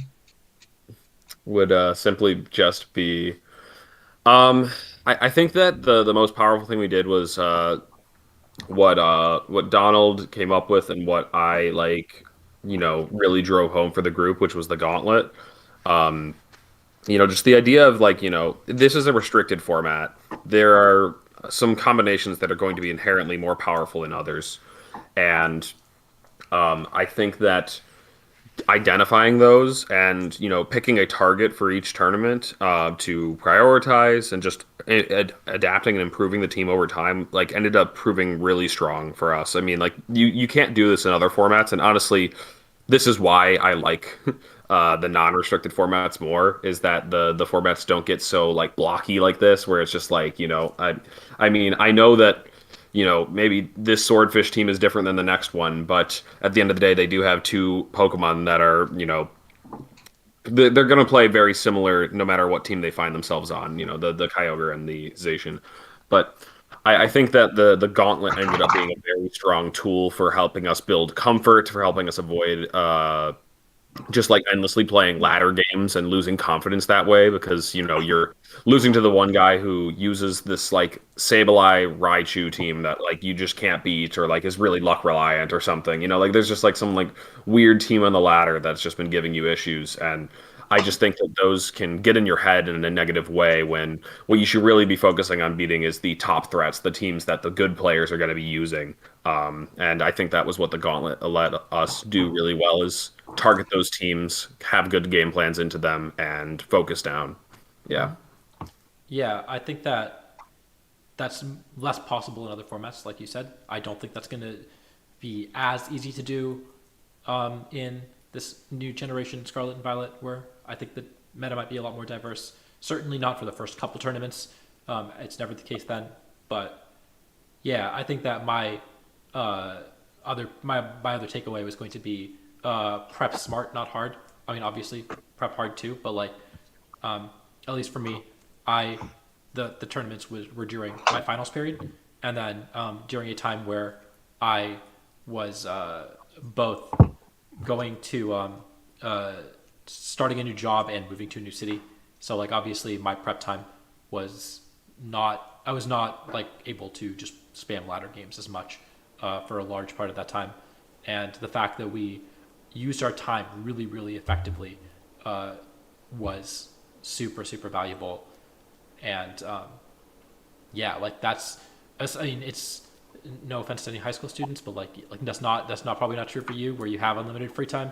It is certainly true for a lot of the older VGC players, like most of us are, where we have other stuff going on and we can't just spam games all the time. It is important to prep smart. And that's going to look different in different formats, right? I do think it's going to look different in Scarlet and Violet, but in restricted formats, the Gauntlet was really, really, really huge and a big part of our success. So the latest question, I think we did cover this before. I do want to add on the subject of like trying to avoid like pitfalls when over preparing for an archetype. I don't be afraid to like reach out for external help, because like there's gonna be like I don't know, the best, like there's gonna be somebody who's like known for using Miraidon plus whatever Zacian, and so like if you want help with like Miraidon Zacian or something, just like reach out to like someone like or maybe like who's online, like known in the community for help, because like I don't know, they're happy to play games. I'm sure there's people who are happy to like play games with you, because they're going to be trying to learn matchups as well. Yeah. And like so I like the main one is like I messaged, or like I played a lot of games with Ink, who I don't normally build with, but he's like he was a really good Tornogre player. So if I like whenever I needed Tornogre help or like prep or like wanted to talk to him about it, I would message him, and he was a big help in figuring out that archetype. Hmm. So just things like that. I mean, we worked with Melvin, a Singaporean player who is really really good at Calyrex Ice, Yeah, and we were combining our brain power to try to figure out the best way to build it. I think he didn't bring Calyrex Ice to Worlds, right? Forget. I thought he did. I don't remember. No, he did. He didn't do well with it. Yeah, I mean, honestly, like we have the same takeaway, which is that like you can't cover for all the matchups, and you have to pick one that's going to be bad. And I think he picked Sun, which was definitely not the play for Worlds. Um, but like you had to give up something using that team. Um, and Yeah, I but mean, like I it think was really fun.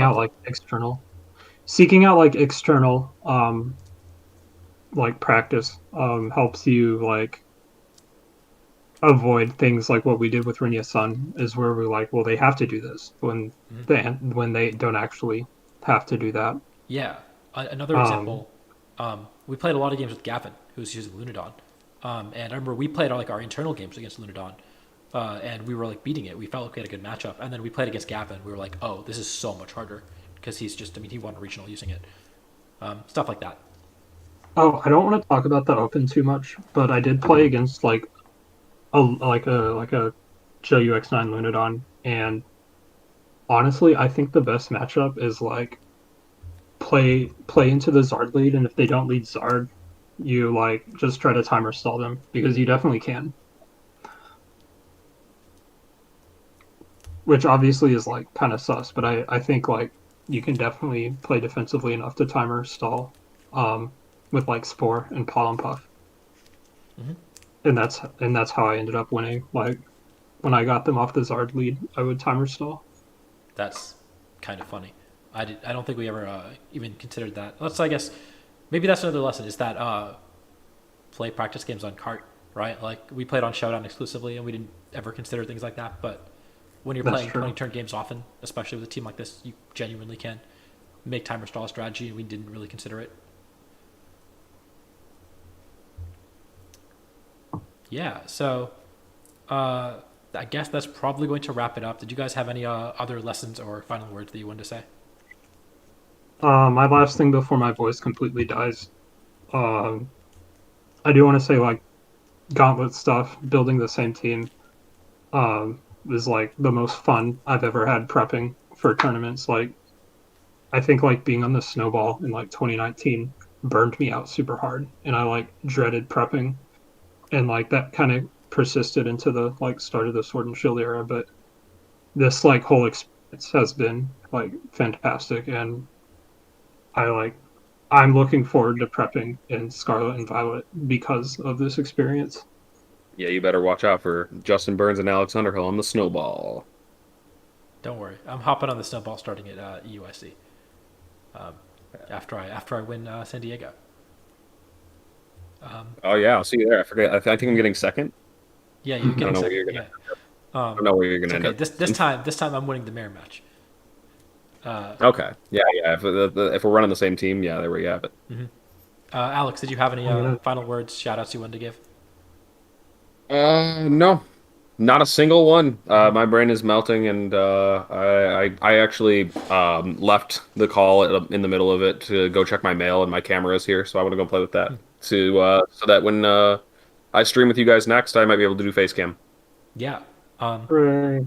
I mean, I want to conclude with first off thanking you guys for being incredible test partners. Also, Donald, who was also a big part of building this team, working with us, was not available, but he was also huge. And all of Tub Nation. Someone asked what Tub Nation is. It's just our group. It's our building group. It's our friend group. Rayogur players pee in the bath. Mhm. That's where it Yeah. started. If you weren't around for that, you're never gonna find out. Or maybe you can ask Alex next time he's solo streaming, and he'll have time to talk about it. But we are all very tired right now. I do want to say, obviously, both subscribe to me on YouTube, CK49. The whole VOD will be up on YouTube. And then also follow Top Nation TV on Twitch. We're going to be doing a lot more streams. Alex is going to be streaming at least some of his playthrough of Scarlet and Violet when it comes out. I'm going to be away I'm going to be traveling with my family for the first week after Scarlet and Violet, so I'm probably not going to be putting out a lot of content, but I definitely will be streaming after that on this channel as well. I think that Nails said he would stream some. Tommy might stream some. There's going to be a bunch of people who are coming on the channel to do some really cool content. So if you like this, you should definitely subscribe. We're going to do all sorts of different stuff. And yeah, thank you all for watching. Until next time, I will see you all later. Peace.